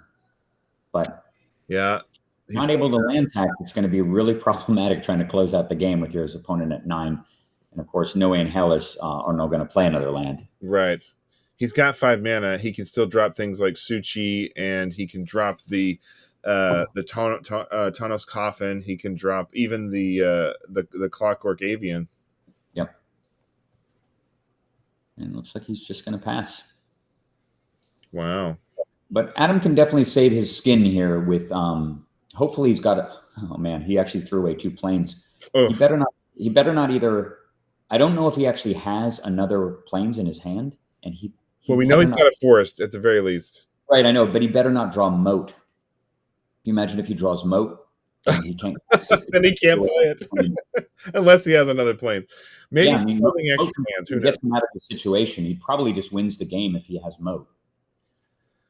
Right, because then all you'd ever take is Clockwork Avian or the Triskelion arms. Another big thing coming. Another Triskelion. Yeah. Now he actually is dead next turn. He needs moat. Oh. He can't land tax. This is just the compact mana generation right there between Candelabra and Workshop is incredible. It just really allows you to not only pay upkeep on Dance of Many, but circumvent land tax too and still cast a 6 mana thing. It's pretty incredible. Well, you know, earlier, Brian, in both of his land taxes, or at least 2 out of the 3, he did get a forest. He could have just got mountains and plains. I was wondering why he was going for the forests in his land tax draws. Yeah, he has nothing to cast that costs double green. Well, we'll see. He better not. I don't know if he's going to throw his hand on the table if the game is over. You can see him laying his hand down. He draws 1 card. He cannot land tax. Yeah. Because he has their plains. Oh, there he goes. Boom, boom, boom, boom, boom. It's got lethal. Oh, my God. Oh, and it is lethal. 9 damage to the face. Wow, we were wrong the whole time. All that speculation. 10 damage, yeah. I mean, he did 10. And that's the thing. Obviously, we can't see their hands, so we can only just guess based on the play. Wow. And just like that, Adam takes game 2. And we've got a tiebreaker. Yeah. I'm very glad to see that, honestly. I really want to. Yeah. I mean, I'm rooting for Adam. I have to confess, you know. Such a testament, though, to how kind of unbeatable his deck is with just a single copy of land tax. Right. Imagine how hard this match is going to be for Arnaud if Adam gets one of those on turn 1. Right. Hey Brian, can we take a quick break and let's let these guys shuffle up? And I'm gonna just come right back. If you want to take a break, feel free to do so. Sure. Okay, I'll be right back.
I gotta shut the door. I'm sorry.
Okay, Brian, I am back.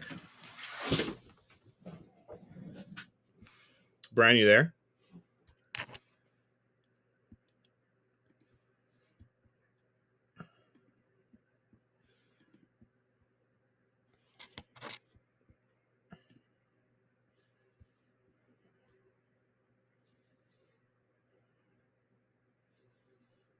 Peter, you still with us? I'm tuning in incrementally. Very good, sir. That was quite the match, man.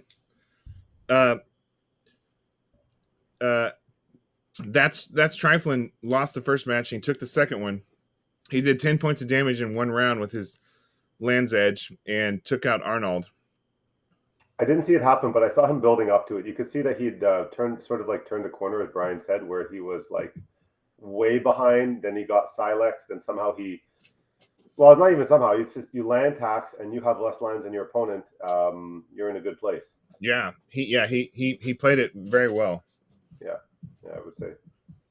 So now we're going to go to round 3, tiebreaker. Yeah. Well, I'm going to go put my kiddos to bed. I'm probably going to miss it. I know how it turns out, at least. So we all do. Yeah, but it's still kind of fun. Yeah, it's funny. I like that game. I'm surprised. Arnaud is like such a seasoned player, but at the beginning he just attacked with the sage, and like none of us could really see the point of that. Like, he needs to do a lot more damage than just one at a time. Yeah, in retrospect, that attacking with the sage was a big mistake. Yeah, just not worth 1 point of damage. He needs to be dealing like 8 damage a turn, 10 damage a turn to reliably take someone down who's playing towers, and they put him in an awkward place after, and he was punished for it. Yeah. I'm back, obviously. I'm going to scoot out of here now. I got to go put my kids to bed, but it was a real pleasure listening to all the commentary, Brian. Oh, right on, Peter. Hopefully we can chat again down the road. Have a good night. It would be my honest pleasure. Yeah. I look forward to it. Have a good one, guys. All right, you too. Thank you. Bye. Yeah, I whether or not that was decisive is hard to say, but I think that it definitely betrays to me a lack of, I don't know, one of the most important qualities as a player that you need to have is you always need to be thinking about what could my opponent be holding here that would punish me the most. That sort of always needs to be in the back of your head. And the attack with the sage, it sort of seems like, well, I'm not going to sack anything. I might as well get in for some damage with this creature. But at the same time, it's so unlikely that point of damage is going to be consequential. And if your opponent has something like a Divine Offering or a Dust to Dust or whatever, I mean, he couldn't cast Dust to Dust yet, but if he has Crumble or Divine Offering, he is very likely to kill one of your Feller Stones doing it. And not only is he going to gain life off Divine Offering, but he's also going to draw, you're going to miss a card draw too. And you're at a point in the game where you need to be drawing cards. You already strip mined away your Workshop. Mm-hmm. If he had sacrificed the Feller Stone, he would have gotten the Workshop a turn earlier, and he might have been able to apply a lot more pressure as well. So hard. I mean, obviously we can't really know, but in terms of if you were to run this situation 100 times, and this is sort of how you have to evaluate the decisions and not do it just based on. I mean, it's sort of the same principle as if you want to pause real quick here on the feed. Same basic principle as in poker, right? To be a really effective poker player, you need to be a decisions-oriented player, not an outcome-oriented player. Do you play poker, Brian? I find the game, like, the betting structure is interesting. Strategically, I don't find poker very interesting, particularly compared to a game like Magic. If I'm going to sit at a table and play like a social card game, I'm probably going to choose to play Magic over poker, just given the fact that it's more fun and there's just kind of more to do. I've certainly played my fair share of Texas Hold'em. Yeah, well, I'm from Texas, so I have. Yeah, well. And I understand the strategy pretty well, but one of the things the things you need to recognize as a person playing poker, particularly in a game like Texas Hold'em, where you have these crazy anomalies of bad luck, crazy swings, where your opponent has a 2-outer or something. They hit a 2-outer on the river after you've moved all in and you made every decision correctly, and then your opponent gets rewarded at the end of the day. And it can be infuriating. And the way to really sort of understand that philosophically is that I don't care about the results. I don't care only about the decisions. If I'm making what I know are sound mathematical decisions, in time the results will come. It's inevitable. Yeah. Whether or not it happens today or next week or a month from now, inevitably, if I'm making plus EV decisions, I will come out ahead. Yeah. In the endeavor. And Magic is very much the same way. You need to be decisions oriented and not results oriented. And in that case, it may not have mattered at all whether or not he attacked the Sage of Latinam. But if you were to run that game 10 times or 20 times or 50 times and play it exactly the same way every time, up to that point, you're going to probably come out well ahead, not attacking the Sage of Latin M there versus attacking with it, because there's no benefit really to attacking. 1 in 1,000 games come down to 1 point of life, and that Sage attack was the difference. But so many other games, it's like you miss card draw and you let your opponent gain life by attacking, which is a honestly devastating outcome and a super punish.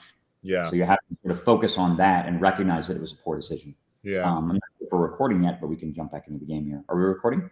Yes, recording is going. All right, so here we go. Game 3. And if last game was any indication, Arnaud will go, or if first game is any indication, Arnaud will elect to go first. Although it's interesting that if you're in Arnaud's seat and you saw that your opponent wanted you to play first, as given the choice, would you force your opponent to go first this time, since he clearly wanted you to go first? Looks like Adam might be taking another mulligan here. Yeah, I think Adam is definitely mulliganing. And it's another huge advantage of his deck. Decks with Sylvan Library and land tax, very, very resilient to mulliganing. In fact, in some cases, a mulligan can even make land tax even better, because you can play it and then you don't have to discard on the next turn, which is an uncomfortable position to be in, when you're playing the land tax game. Meanwhile, your opponent, depending on their development, kind of wants to still do stuff, and you have the luxury of sitting around and waiting to play the tax game and not having to discard. So at least it's less of a feel-bad situation. Yeah. Certainly, Adam's deck is way more resilient to mulligans than Arnaud's deck is.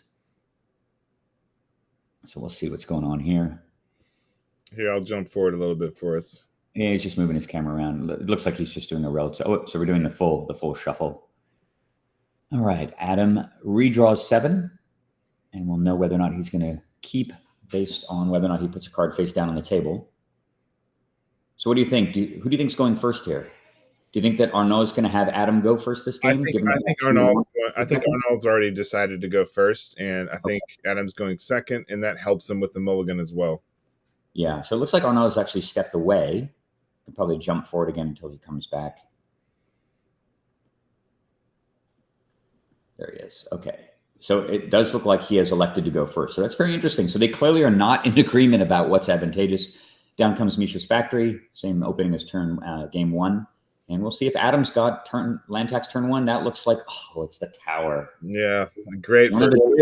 This is exactly how game 1 started, and we know how that went. Yeah. Although I think he played Strip Mine on turn 1 rather than Basic Plains. So Strip Mine, attack for 2. And by nature of the mulligan, that's the card you don't want to get when you're mulliganing, is Ivory Tower. So do you think he's going to take a lesson from the first game and just and start to develop, or is he just going to pass the turn back with 6 in hand? Well, do that same thing. If he was a school of his own, lesson there, he should definitely, develop his mana base here, because he needs to get down to moat, or put Sylvan Library in play, or be able to drop moat. Yeah, you can certainly see him contemplating the decision. The Strip Mine also on Arnaud's side of the board really complicates things too, right? Because if he elects not to, another tower. All right, this is almost a carbon copy of game 1, and he passes the turn back also. No land drop. Well, we'll see if this works. First, certainly it didn't work in the first game. His opponent just dutifully ramped into a bunch of mana and beat his face in with a bunch of big artifact creatures that he couldn't resist. But keep in mind that Adam does have more cheap solutions to creatures now. Yes. Than he had in the first game. He's got Dust to Dust. He certainly has Crumble, and he may also, in fact, have those drops of honey that you mentioned too. So he's not going to be as helpless in game 1. He's not trying to fight off 4/4s with Chain Lightning and Falling Star. Right. But we did see Chain Lightning in the second game. So I was really surprised to see that, Brian. But it did give him a little bit of an edge when he had that handful. He won him the game. It looked like he had 10 points of damage, and his opponent was at 9. So his opponent would have been at 12. He would have been 1 land short and was facing nearly lethal damage on the next turn. He's skipping another land drop. And it's got to be deliberate. He's basically saying to Arnaud, do you have a workshop? That's right. And it's an island, not a workshop. Second island, yeah. Or we could see a Su-Chi here. He's probably not going to attack for 2 if he does have Su-Chi. Other options would be attack for 2 and just play Sage of Latinam or something. And I'm sure he has no temptation to Strip Mine now that the lands are, at least not now. He needs to just develop. Oh, Thomas's Coffin. Very powerful, very slow. I'm sure Adam is relieved actually to see that. That card is very powerful in some of the matchups, but definitely not that strong in this one, given how much artifact kill Adam has. And in fact, it kind of just leaves another artifact in play to get gobbled up by Dust to Dust. Yeah, I think Arnaud's trying to do a bit of a divine offering bait here. Yeah, it looks like the life totals are now. Oh, this looks like Sylvan Library coming down. Fellwar.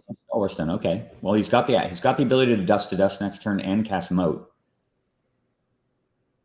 Looking pretty good. Life totals are now 21, I believe, to 20. Yep. With Adam gained enough life off of his towers, despite the mulligan, to offset the 2 points that he's taken. So Arnaud's got to feel pretty uncomfortable here. He hasn't really had to deal with this situation where his opponent started to develop a bunch of mana. The question is, does he use Strip Mine? And I'd be tempted. I'd be tempted because you don't want him Sylvan Librarying. That's true. Again, you don't know his hand, but if you do Strip Mine, you're stunting your own development, and you're kind of playing into his hands a little bit. Yeah, that's a good point. Arnaud is hoping to draw that workshop. Here's an example of where you're playing workshop robots. If you don't get that workshop early, it can really cripple you. Yeah, absolutely. He's very, very dependent on the card, particularly to deal with against a deck that is increasingly strong once you get to the mid game. Yeah, and I don't think Arnaud running the Fellwar Stones himself. Yeah, he has 4 copies. Remember, he opened with 2 of them in the last game. Okay, that's right. So he doesn't have a Fellwar Stone. He's missing all of his mana ramp early game here. Arnaud is. Attack for 2. What is the follow up? I wonder. It's not gonna make a big difference though. Okay, and he has to pass the turn back. He elects not to Strip Mine. Adam immediately recovers the 2 life. He's going to draw another card here. If he gets land tax, I cannot imagine that there's any way that Arnaud can get back into this game. 3 Ivory Towers. Wow. Yeah, that strikes me as a little excessive. I don't think I would do that, having seen Golgothian Silex. Although Silex would be very, very sketchy for. There's the recall we talked about. Yeah, there it is, and this is exactly the scenario you mentioned, Brian. Denying the life gain that you're expecting. Well, not just that, but also Adam has to discard now. He had 5 cards in hand, I believe. Oh, he did it at the end of turn. Yeah, so now the Fellwar Stone should be back in his hand as well. Right. Uh-oh. He's going to have to discard 2 cards. So I think you're maybe jumping in and saying that Fellwar Stone needs to go back to his hand too. Oh, yes. The Fellwar on Arnaud's side. That's good. So he's got 9 cards in hand. So not only is that a massive tempo swing, but it also means that he is going to have to discard 2 cards. And the coffin goes back as well. No, it's Hercules Recall is targeted, I believe. Ah, okay. Target player returns all artifacts. Okay, so it's all of Adam's cards. I'm sorry. Yeah. So that's right. So now he discards even more than he was expecting. Yeah, there's a Chain Lightning in the graveyard, so he's going to have to discard. He probably threw that away right away, and he throws away the Fellwar Stone. Oh my God, this might be the turning point in this match right here. That's brutal. The problem is that Arnaud doesn't have really enough pressure here. He's still stuck on 4 land. He hasn't drawn a workshop. He really needs to get to 6. Make his deck work, and he can't even play. He may have multiple copies of Dance of Many in his hand as well, and he can't. There's nothing to copy, so he's probably quite frustrated by that. It's a bit of a setback for Adam. He's had to discard a couple cards. At the same time, he's just going to be able to play at least 2 towers and start rebuilding his life total again. Right. I guess he could copy the Mishra's Factory with the Dance of Many after combat.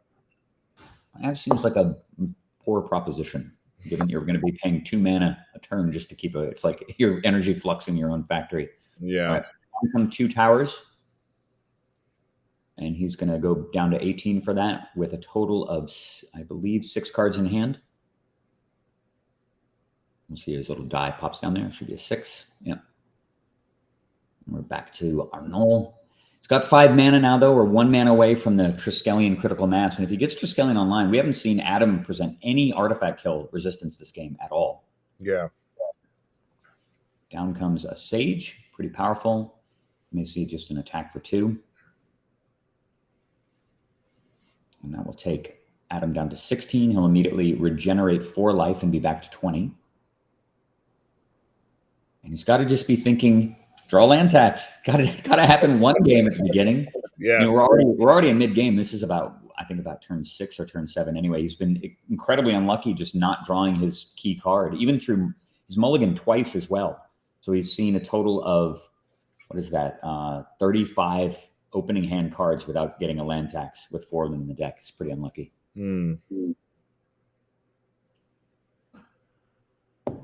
Another tower, not surprising. That's 6 life a turn. So my hope here for Adam is that he is basically sandbagging multiple copies of Dust to Dust in his hand. Right. He might have 1 or 2, or he's got Moat, and he's just going to sit here and gain life, let Arnaud overextend, tap out to play Triskelion, then he can destroy both Taunus's Coffin and Triskelion, and then just continue to ride life gain in his artifact kill to inevitable victory. But it really does come down to whether or not you draw land attacks. Okay, so he's tapping Strip Mine, thinking about attacking. What do you think? Are we going to see a Sage of Latnam back in the red zone here, or is it just going to be a factory?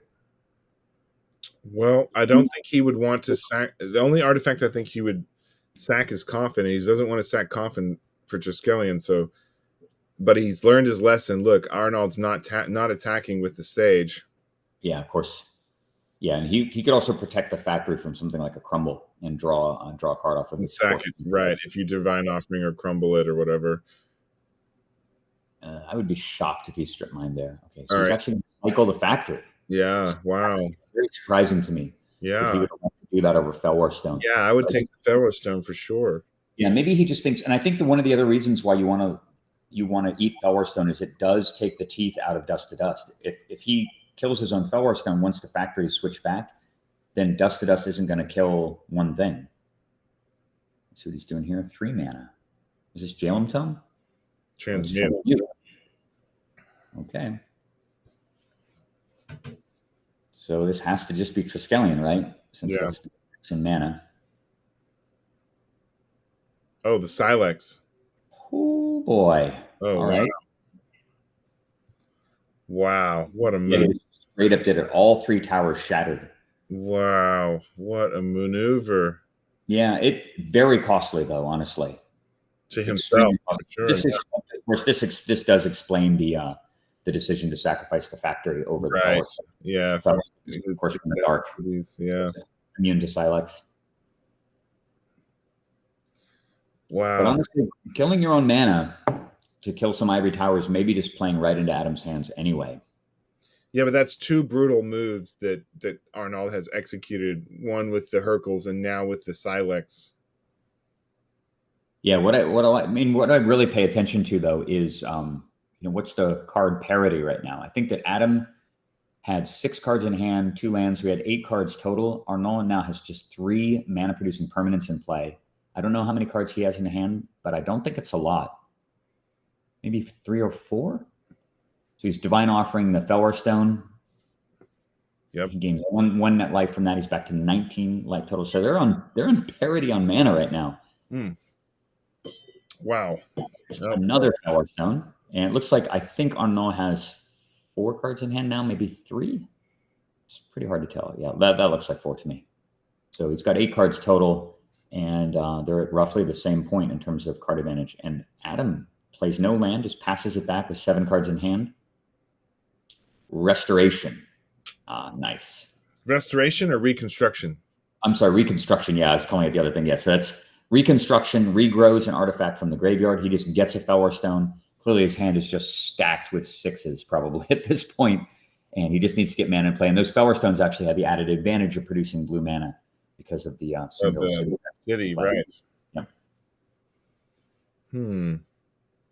All right. And is that a candelabra over there? It is, yeah. So it'd be remarkable to see Dust to Dust happen here and take out both the Felwar Stones again. Library. Oh boy. That could change things. That could change things in a hurry. And it looks like he's got 7 cards in hand too. I like his library proxy there. Nice little zoom in. Oh, did he just rip that right off the top? Oh my God. Strip Mine? For real? Oh, that's so gnarly. Yeah. That's brutal. Oh man. I think that's the 3rd one in the deck too, and it just popped right off the top. Can we rewind a second? Yeah. Let's do it. Let's do it. Top deck, or whether or not that was that he played that from hand. I mean, if that is a top deck, that is just so lucky. Yeah, I need to watch over there. Let's see when he passes. Oh yeah, you're gonna do your tells observation. Well, I can't see his eyes. So Oh, that's All right, true. here we Let's go. see, where does he keep it? Oh, Draw. right Yep. off the top. Right off the top. Oh, that's What a the throw. third Professional brutal turn. level magic right there. That's the third brutal turn for Adam. That's just really unfortunately bad luck. Heartbreaking, yeah. Wow, It he would could be have maybe really come back. profoundly painful if Adam had been super disciplined and been holding onto that library in lieu of developing for many turns. You're like, gotcha, checkmate. And your opponent just goes, "Oh, I'll just draw the third strip mount." I'll just top deck it and wreck it. Frustrating. And he does have a way of getting it back in his deck, assuming he's still got the Feldon's Cane. But still, no Sylvan, no land tax. It's just bizarre. That is bizarre. Yeah, we haven't seen it. He's got more than enough copies of Land's Edge in his hand. And he's just not playing any lands at all. 2 land on turn 10, 12? I don't know how far along we are right here. He's got 8 cards in hand. What do you think he's considering right now, Chad? Well, I suspect he might be holding lands. Yeah, I think remember in the last game, we were contemplating what he was doing, and we thought maybe his hand was full of cards he couldn't play, but it turns out he had all lands. I wonder if he's applying the same strategy here, and he's just because he knows if he can get a land tax, it'll guarantee, as long as he only has 2 lands, he can still trigger the tax. Now he's got 3 lands, so yeah, he was holding back lands, hoping that he could draw into land tax. Yeah. So you see him just playing a forest and playing a Fellwar Stone, and then finally Arnaud hits just a natural 6 mana. So we're going to see how resilient these Triskelions really are. This is a huge test of the quality of Adam's hand. You imagine him just slamming Moat here. Right, Moat or Drop of Honey. Yeah, emphatic no. This looks like Moat. 4. Yeah, you can just tell by how fast he's doing this. Yeah, there it is.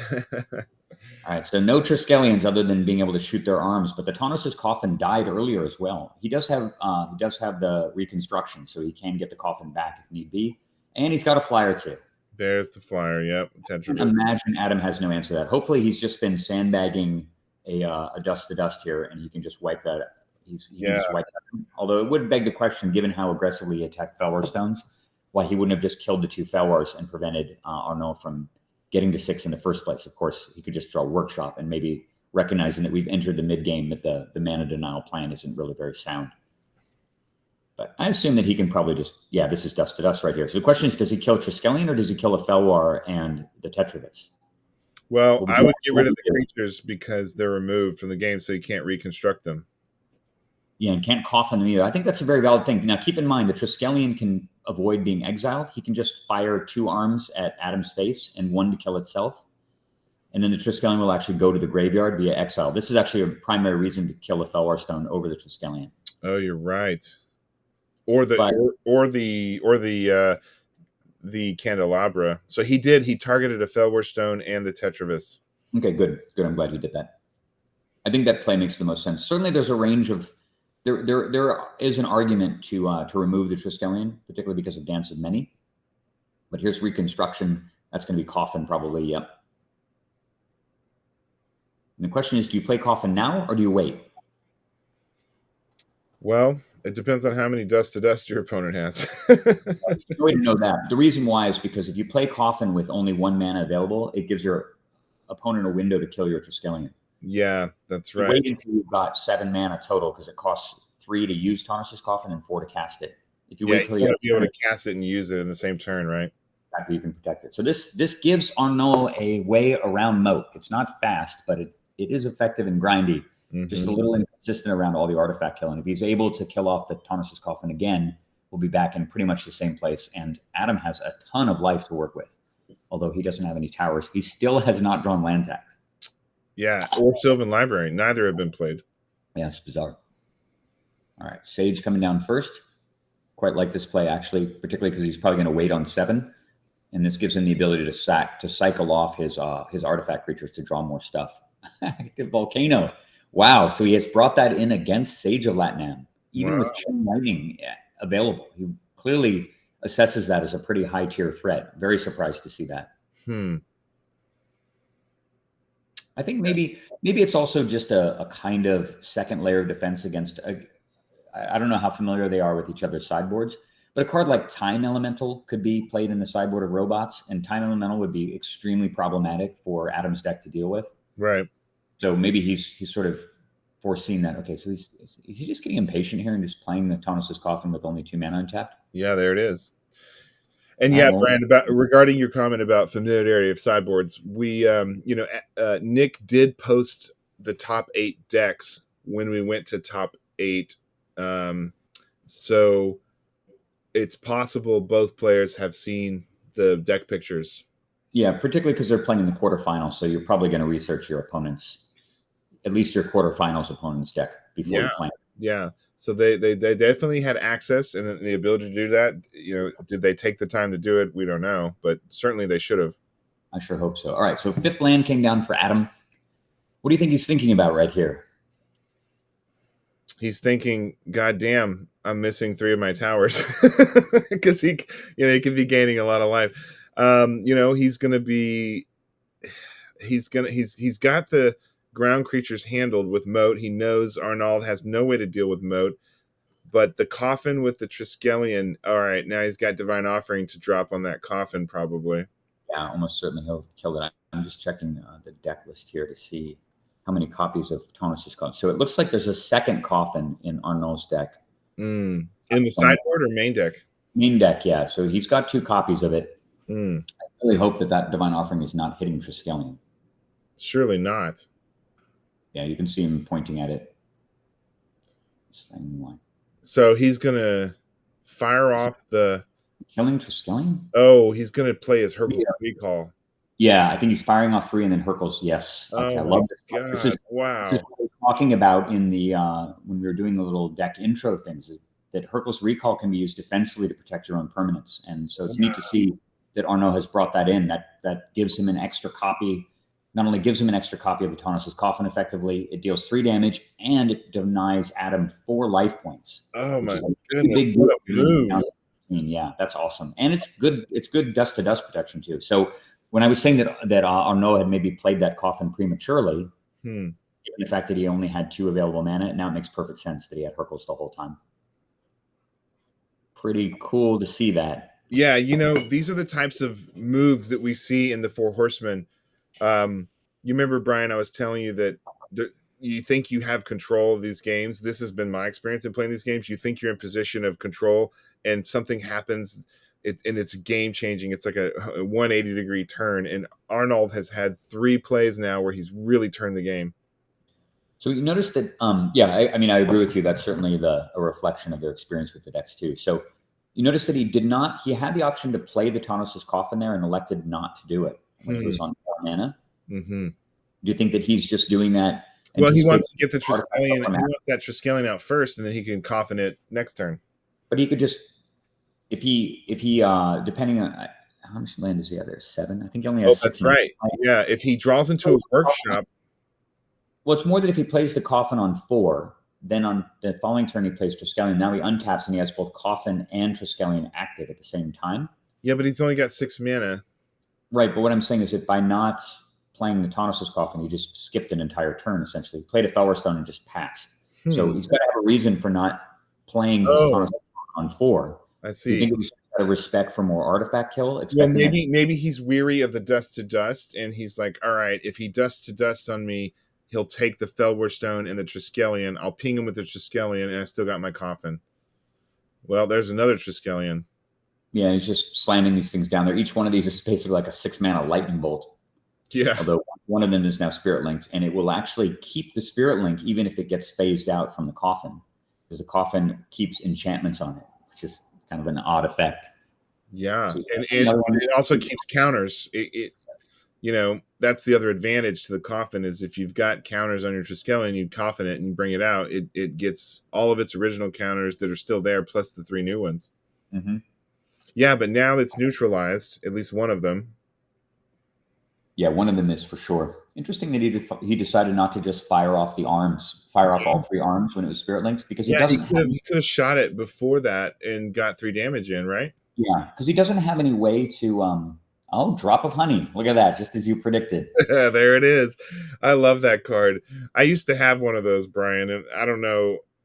I think someone stole it from one of my binders because I know I did not trade it away, but I've looked everywhere. It's gone. It's a weird, cool, unique effect, but it looks like unlike the interaction with.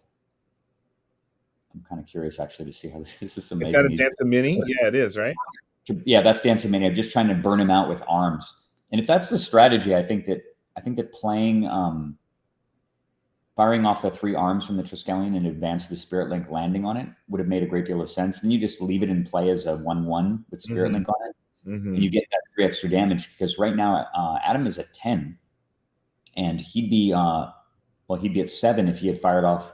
I think that's 3 arms. It's hard for me to tell. I can't really see the text on the die that's on the Spirit Link. Yeah, because he hasn't shot them. All of them are 3s because he hasn't fired any of them off. Yeah.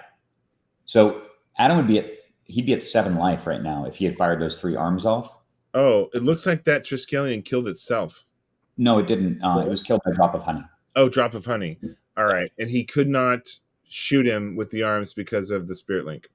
Yeah, although there's an interaction here, and I'm not positive that it works this way. I don't know if drop of honey is a targeted effect, but the interaction with if it works like the Abyss, you can actually use Taunus's Coffin to circumvent the drop of honey's effect. Well, let's find out. You can. You're correct, Brian. You could use drop of honey. You could use the Coffin to circumvent the effect. Okay, yeah. So assuming it works just like the Abyss, obviously you play it during your opponent's upkeep. But yeah, if you want to look up you'd probably want to look it up on Gatherer. Destroyed the creature with the least power. Let's look at the Gatherer interpretation of this card. Well, but remember, we don't want the new rules. We want the reading of the old card. But this is so ambiguous. Like, it's so weird wording. During your upkeep, the creature in targeting. During your upkeep, the creature in play with the lowest power is destroyed and cannot be regenerated. If there is a tie, you choose which to destroy. Drop of honey must be discarded if there's no creatures in play.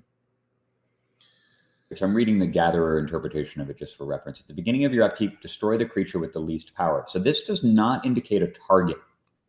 And because of that, well, actually, you know what? I just realized actually how it could work. And I believe it does not circumvent it in this case. And the reason is because there's a tie for the creatures in play. So basically the idea would be during the upkeep, at the beginning of upkeep, you stack the effect of drop of honey.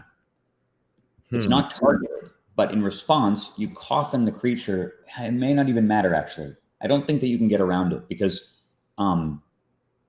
yeah, choose one of them. If 2 or more creatures are tied for least power, you choose one of them. So you go, let's say, hypothetically, you go, okay, I'm going to stack drop of honey. Now, you can only, if the stacking involves a target, as it does with Abyss, you say, I'm going to stack the Abyss targeting this creature. Then you can use Taunus's Coffin to phase the creature out of play. That satisfies the trigger on the Abyss, and nothing dies. So that's how you can use Abyss to get around it. In this case, though, I don't believe it works because there's no declaration of target. You just stack the effect. So you could use Taunus's, if you had only 1 creature in play, you could phase out one of your creatures using the Taunus's Coffin, and then the effect would resolve and there'd be no target and the creature would be safely in the coffin. If you have 2 guys in play, if you coffin one of them, the drop of honey will look at the other one when it resolves and kill it. So that's how it should resolve. Although this will still work to build up counters on the Taunus's Coffin, on the Triskelion anyway, over multiple turns, because he can stack the effect of drop of honey, toss the last Triskelion into the coffin. That removes it from play. It dodges the effect of the drop of honey. Then it comes back out again with extra counters, and you can repeat that in a loop until it's ready to shoot your opponent for lethal. But it won't protect 2 creatures in play. One of them has to die. So hopefully if you were to coffin the only creature in play and it was temporarily out of play, there would temporarily be no creatures in play and the drop of honey would have to go. Oh, that's right. And that kills the drop of honey. That's right. Yeah, that's the way I was thinking you could circumvent if you didn't have 2. And unfortunately, he had 2 of exactly the same amount of power. So there was really nothing to do. Right. There's really nothing you can do. Exactly. And I've forgotten that drop of honey goes away if there's no creatures in play. So he will be able, provided that the Taunus's Coffin will be able to live through the turn, he will be able to he'll be able to get rid of the drop of honey and keep at least 1 Triskelion in play to continue to build counters on it. So let's see what happens. So he's got to pay his Dance of Many upkeep here. And the question is, does he play the Coffin now and risk it? Or does he go to the next turn, let the well, I guess he has to resolve the drop of honey during Adam's upkeep anyway. So do you play the coffin now and risk losing it, or do you wait and hopefully get to 7 mana and then you can be safely looping, since you don't have to trigger the drop of honey until your opponent's upkeep? I would ask to look at my opponent's graveyard and see how many Divine Offerings and Dust to Dust, and then make the call. That's a very, very valid point. We'll see what he's doing. He's clearly thinking about it. He's paying the upkeep, which of course makes perfect sense. You got to do that. And we'll see whether or not he elects to play the Thomas's Coffin this turn. All right, there's the land. So that makes the decision quite a bit easier, actually. So therefore, he should definitely not play the Coffin this turn. He's going to reconstruct, getting back another. This is so bizarre just to see this. What do you think about playing Reconstruction right there versus saving it, sandbagging it to protect Thomas's Coffin in the event that your opponent can get rid of it, seeing as that's your primary game plan to get around the moat? I think that's like his third Reconstruction of this match, and he has 2 main board, 2 sideboard, so he's only got 1 Reconstruction left. I think he's trying to go for all-out damage because Adam's at 7, so he's just got to get that extra Triskelion back in play to shoot him. He's down to 7, but it's not quite enough damage. It's the difference between 7 and 6. But he does have enough mana now to play the Thomas's Coffin and then use it right away to remove the Triskelion from play. And that will cause Drop of Honey to die. Well, yep. When that last Triskelion's gone.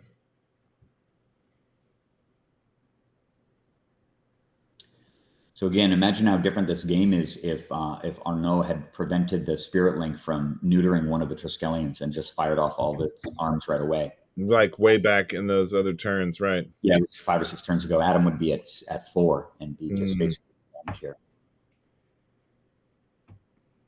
Let's see what he does. No land needs still. Not that it matters terribly right now. His hand is probably just choked with land.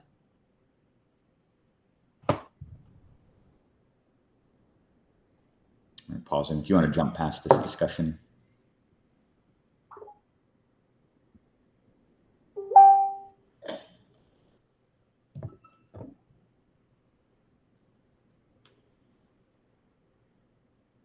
All right, so it looks like he's passing the turn back. So I expect we'll see Thomas's Coffin come down this turn, and he should probably, should he fire off the 3 arms? Should he wait before coffining it? Yeah, I would fire it off, coffin it, and then fire off the other ones next turn, trying to attack with that Mistress Factory in the meantime. But I'm shocked to see this play. This play makes no sense to me at all. I don't understand this play. Why? I mean, I guess it's possible he doesn't understand how the Drop of Honey works, but this gives Adam so many more routes back into the game. Oh, yeah. It's going to keep the Drop of Honey in play for free. It also gives him another opportunity to draw more artifact kill. Crumbling his own Felwar Stone to gain 2. Huh. Yeah, I've done that trick before. 9.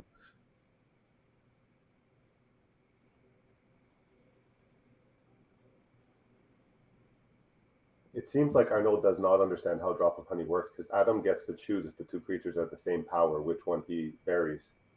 Yeah, but he's got to fire off the arms preemptively. By removing the arms, that makes the Drop of Honey automatically kill something, but that drops him back down to, it looks like, so he's at 6 life? He's at 6. Wait, I thought he was at 7. Yeah, he went to 9. Now he's at 6. Another Triskelion. My God. Well, the disproportionality in this match between Triskelions drawn and land taxes drawn is pretty remarkable. And there's 6 damage to the face. He's got Divine Offering on something. He can gain 6 life. That is a huge play. Wow. Incredible, incredible play. You see that right there? Yeah. Man, what a surprise. He just saved his life, and now he goes, well, that's nice. Yeah. Yeah, and now there's no Triskelions in play, and Adam is back at 6. Wow, what a turn. We thought the game was over. Wow. That's the Four Horsemen right there. Just when you think it's over. All the more reason to have taken the Tarnis's coffin plan around getting. Yeah. You know, Brian, I want to pause here because one of the things I was thinking about was, I mean, the drop of honey is demolishing Arnaud Avenel's army, right? You know, when someone divine offering something, the Triskelion can shoot you for 2 and then shoot itself, right? Right. But in the case of what happened here earlier is Arnold shot him for 3. And he said, "Oh, you're shooting me for 3? All right, in response, when that last counter's gone, I'm going to divine offering that thing." So that cost him. But even before that, when the drop of honey was in play, like let's say he was like, "All right, I'm going to do some damage and get rid of the drop of honey." He could have shot him for 2 and killed his Triskelion, shot him for 2 more with the other one, and that would have been 4 damage, killed his Triskelion. Then the drop of honey would have been gone. And then he could have played that third Triskelion the next turn and shot him for 3 more after the attack. So I think Nick's impression is very accurate, actually, or Peter's impression is very accurate. I think that Arnaud did not realize the condition on drop of honey that removes it from play. Yeah. In the same manner as pestilence. Yeah. And I think he was clearly playing in that manner and didn't, because otherwise the coffin play just makes the most sense. Yeah. Like one creature on the 7-mana turn, you just play Tarnis's coffin. Yeah. And you fire off 3 arms and then coffin your own thing, and your opponent goes, okay, well, drop of honey goes away because there's nothing in play, no creatures in play anymore. Yeah. So not taking that plan and instead just continuing to slam Triskelions over and over again. Not that it was a totally ineffective way to close out the game, and it required Adam to have literally divine offering in his hand. But yes, super punish. And now Arnaud doesn't really have any. This is going to be the coffin, I assume. He doesn't have any more Triskelions left. Are there any left in the deck? We saw he's got one reconstruction left, I think. Yeah, but he has no. I mean, I guess he can just draw another Tarnis. He can draw another Triskelion or draw a transmute artifact and get another one. But he's got to deal 6 damage. He's got to figure out how to deal 6 and not 3. Mm-hmm. There's Sylvan Library for the first time. Sylvan Library at 6 life. It finally makes its appearance. Exactly how we planned it. Right. Just when you don't want it. late game when you're almost dead. Is this Tetravis? No. Azure Drake. He did sideboard it in. He might sideboard in just as a way to get around mode, right? Can you imagine if Azure Drake just goes the distance? Honestly, Adam does not have a lot of outs against that. That's right. He's flying. Moat doesn't stop it. He has no flyers. I could honestly just see Azure Drake going the distance. That could be game right there. He doesn't have Ivory Tower, so he has no way to offset the damage. Mm-hmm. And you can't kill it with Land's Edge. You'd have to double Chain Lightning it, which is really unlikely to happen. Well, plus he's got the coffin, so if you try and Land's Edge it, he can put it in the coffin to protect it. Yeah, well, he's just drawn another Ivory Tower, so that's critical. That's Ivory Tower number 4. Wow, and he does have 7 cards in hand as well. So Azure Drake's going to take him down to 4 life, not quite there. And the Ivory Tower is going to take him back to 7. This game is amazing. Yeah. Oh, there's construction. It would have been Triskelion. It's not going to be enough. Although he does have coffin. So the question that's his last reconstruction. Yeah. Do you play Triskelion this turn, or do you wait to protect it with? Okay, he's got a workshop. Well, that makes it a no-brainer. Now the pressure is back on Adam to deal with Tarnis's coffin, or he's going to die. He does have Sylvan. I'm seeing the end for Adam here. No, he's got Sylvan Library. He has 7 cards in hand. He's going to go back up to 7 life. If he can deal with Tarnis's coffin, he'll be okay still. I mean, I wish we could ruffle through his graveyard and see how many Divine Offerings, Crumbles, and Dust to Dust. 1 Crumble, 1 Dust, and 2 Divine Offering, I believe, have been cast. Okay, so he's got 1 Dust to Dust and 1 Divine Offering left. So he has 3 outs to get rid of that coffin. Yeah, actually, I think it's 2 Divine Offering. I believe he is main decking 4 of them. So 2 Divine Offering, 1 Dust to Dust are left here, and he needs to get one of those 3 cards in order to stop Thomas's coffin, or he'll be dead. Well, I guess he has 1 extra turn because, I'm just looking at it. He takes 3, goes to 4. And, he needs to, because of the Azure Drake, he needs to draw it right now. Because if he doesn't kill the coffin, it'll buy him one extra turn, but then the Triskelion will fall out of the coffin once he destroys it, and then he'll be dead. Yeah.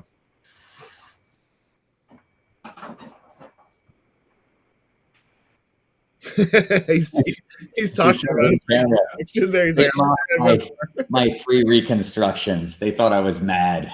I think he's running 4, Brian. I think he had 2 main deck, 2 sideboard, right? Yeah. The question is would he bring him in? I mean, it would make sense, honestly, to bring him in, given that his opponent is going to be overloading on artifact kill by nature of playing green, white, red. He's got all the artifact kill spells, so reconstruction certainly makes sense. Like you're right, though. What a game, huh? Yeah, an incredible game. Poor Adam, though. I do feel for the guy. He just failed to draw land tax. Just never showed up. It never showed up. Like, even now, he's got Sylvan Library, but not land tax.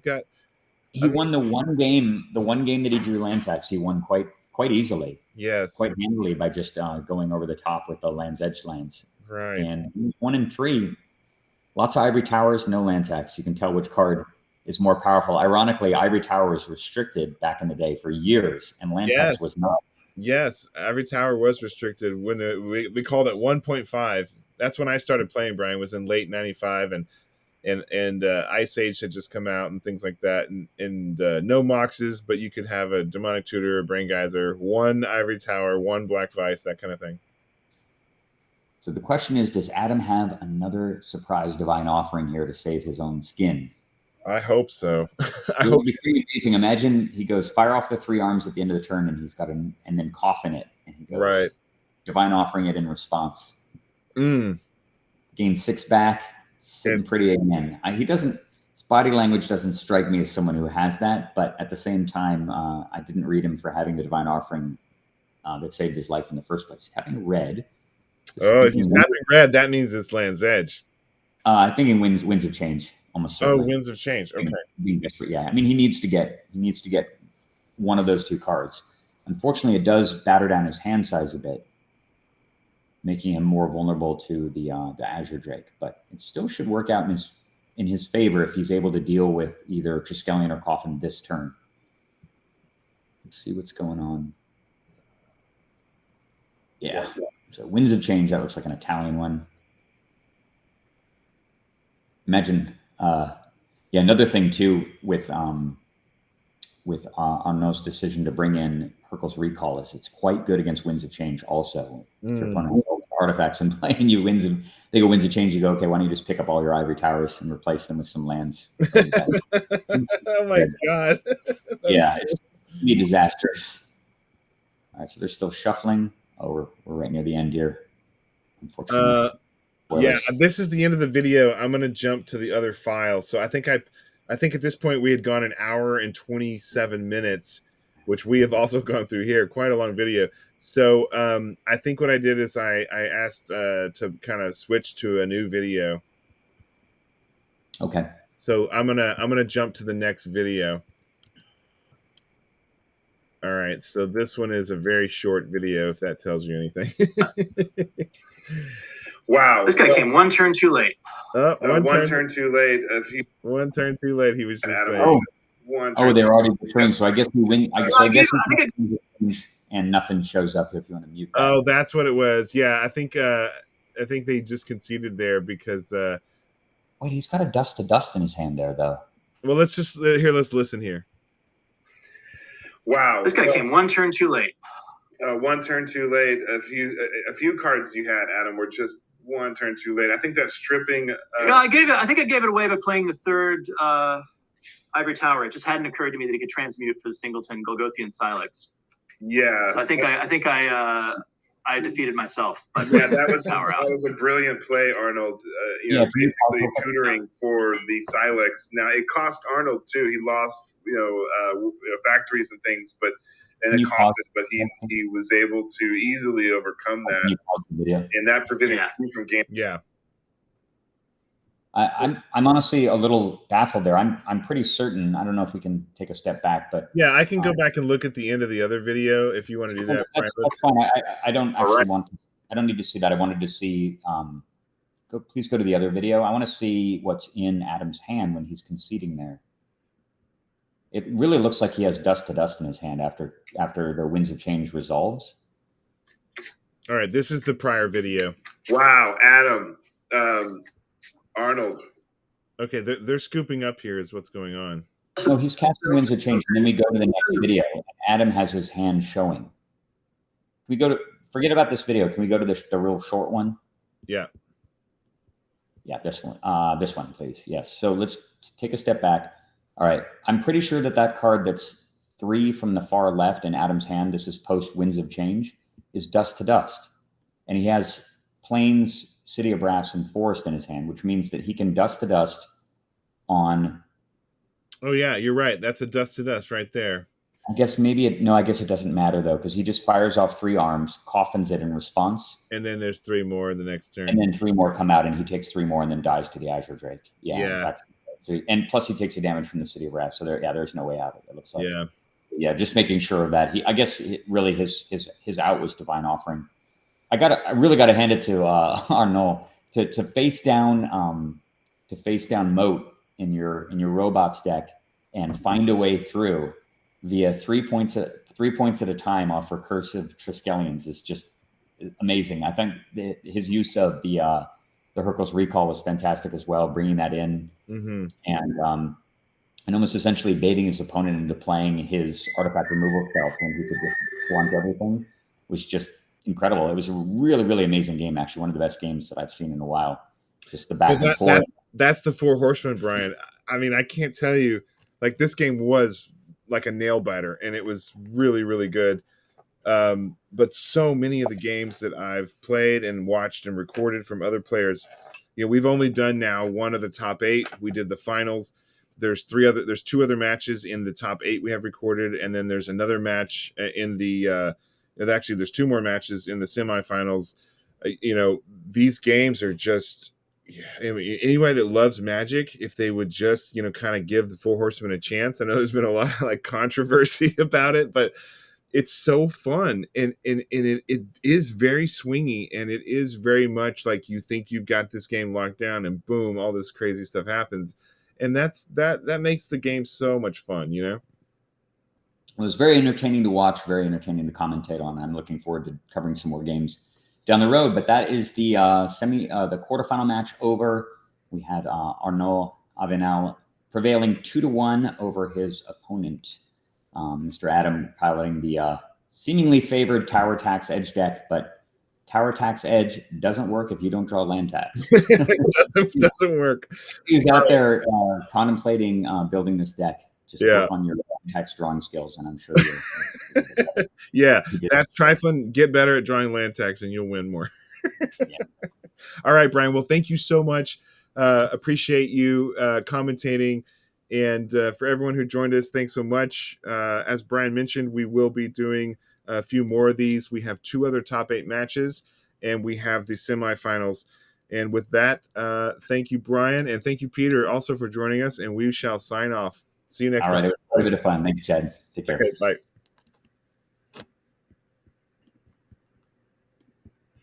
We're no longer live. You are no longer live. Let me turn off the Twitch.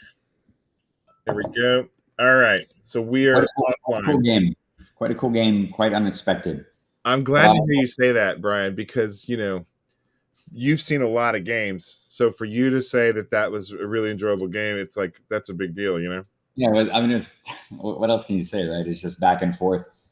I do feel for Adam to not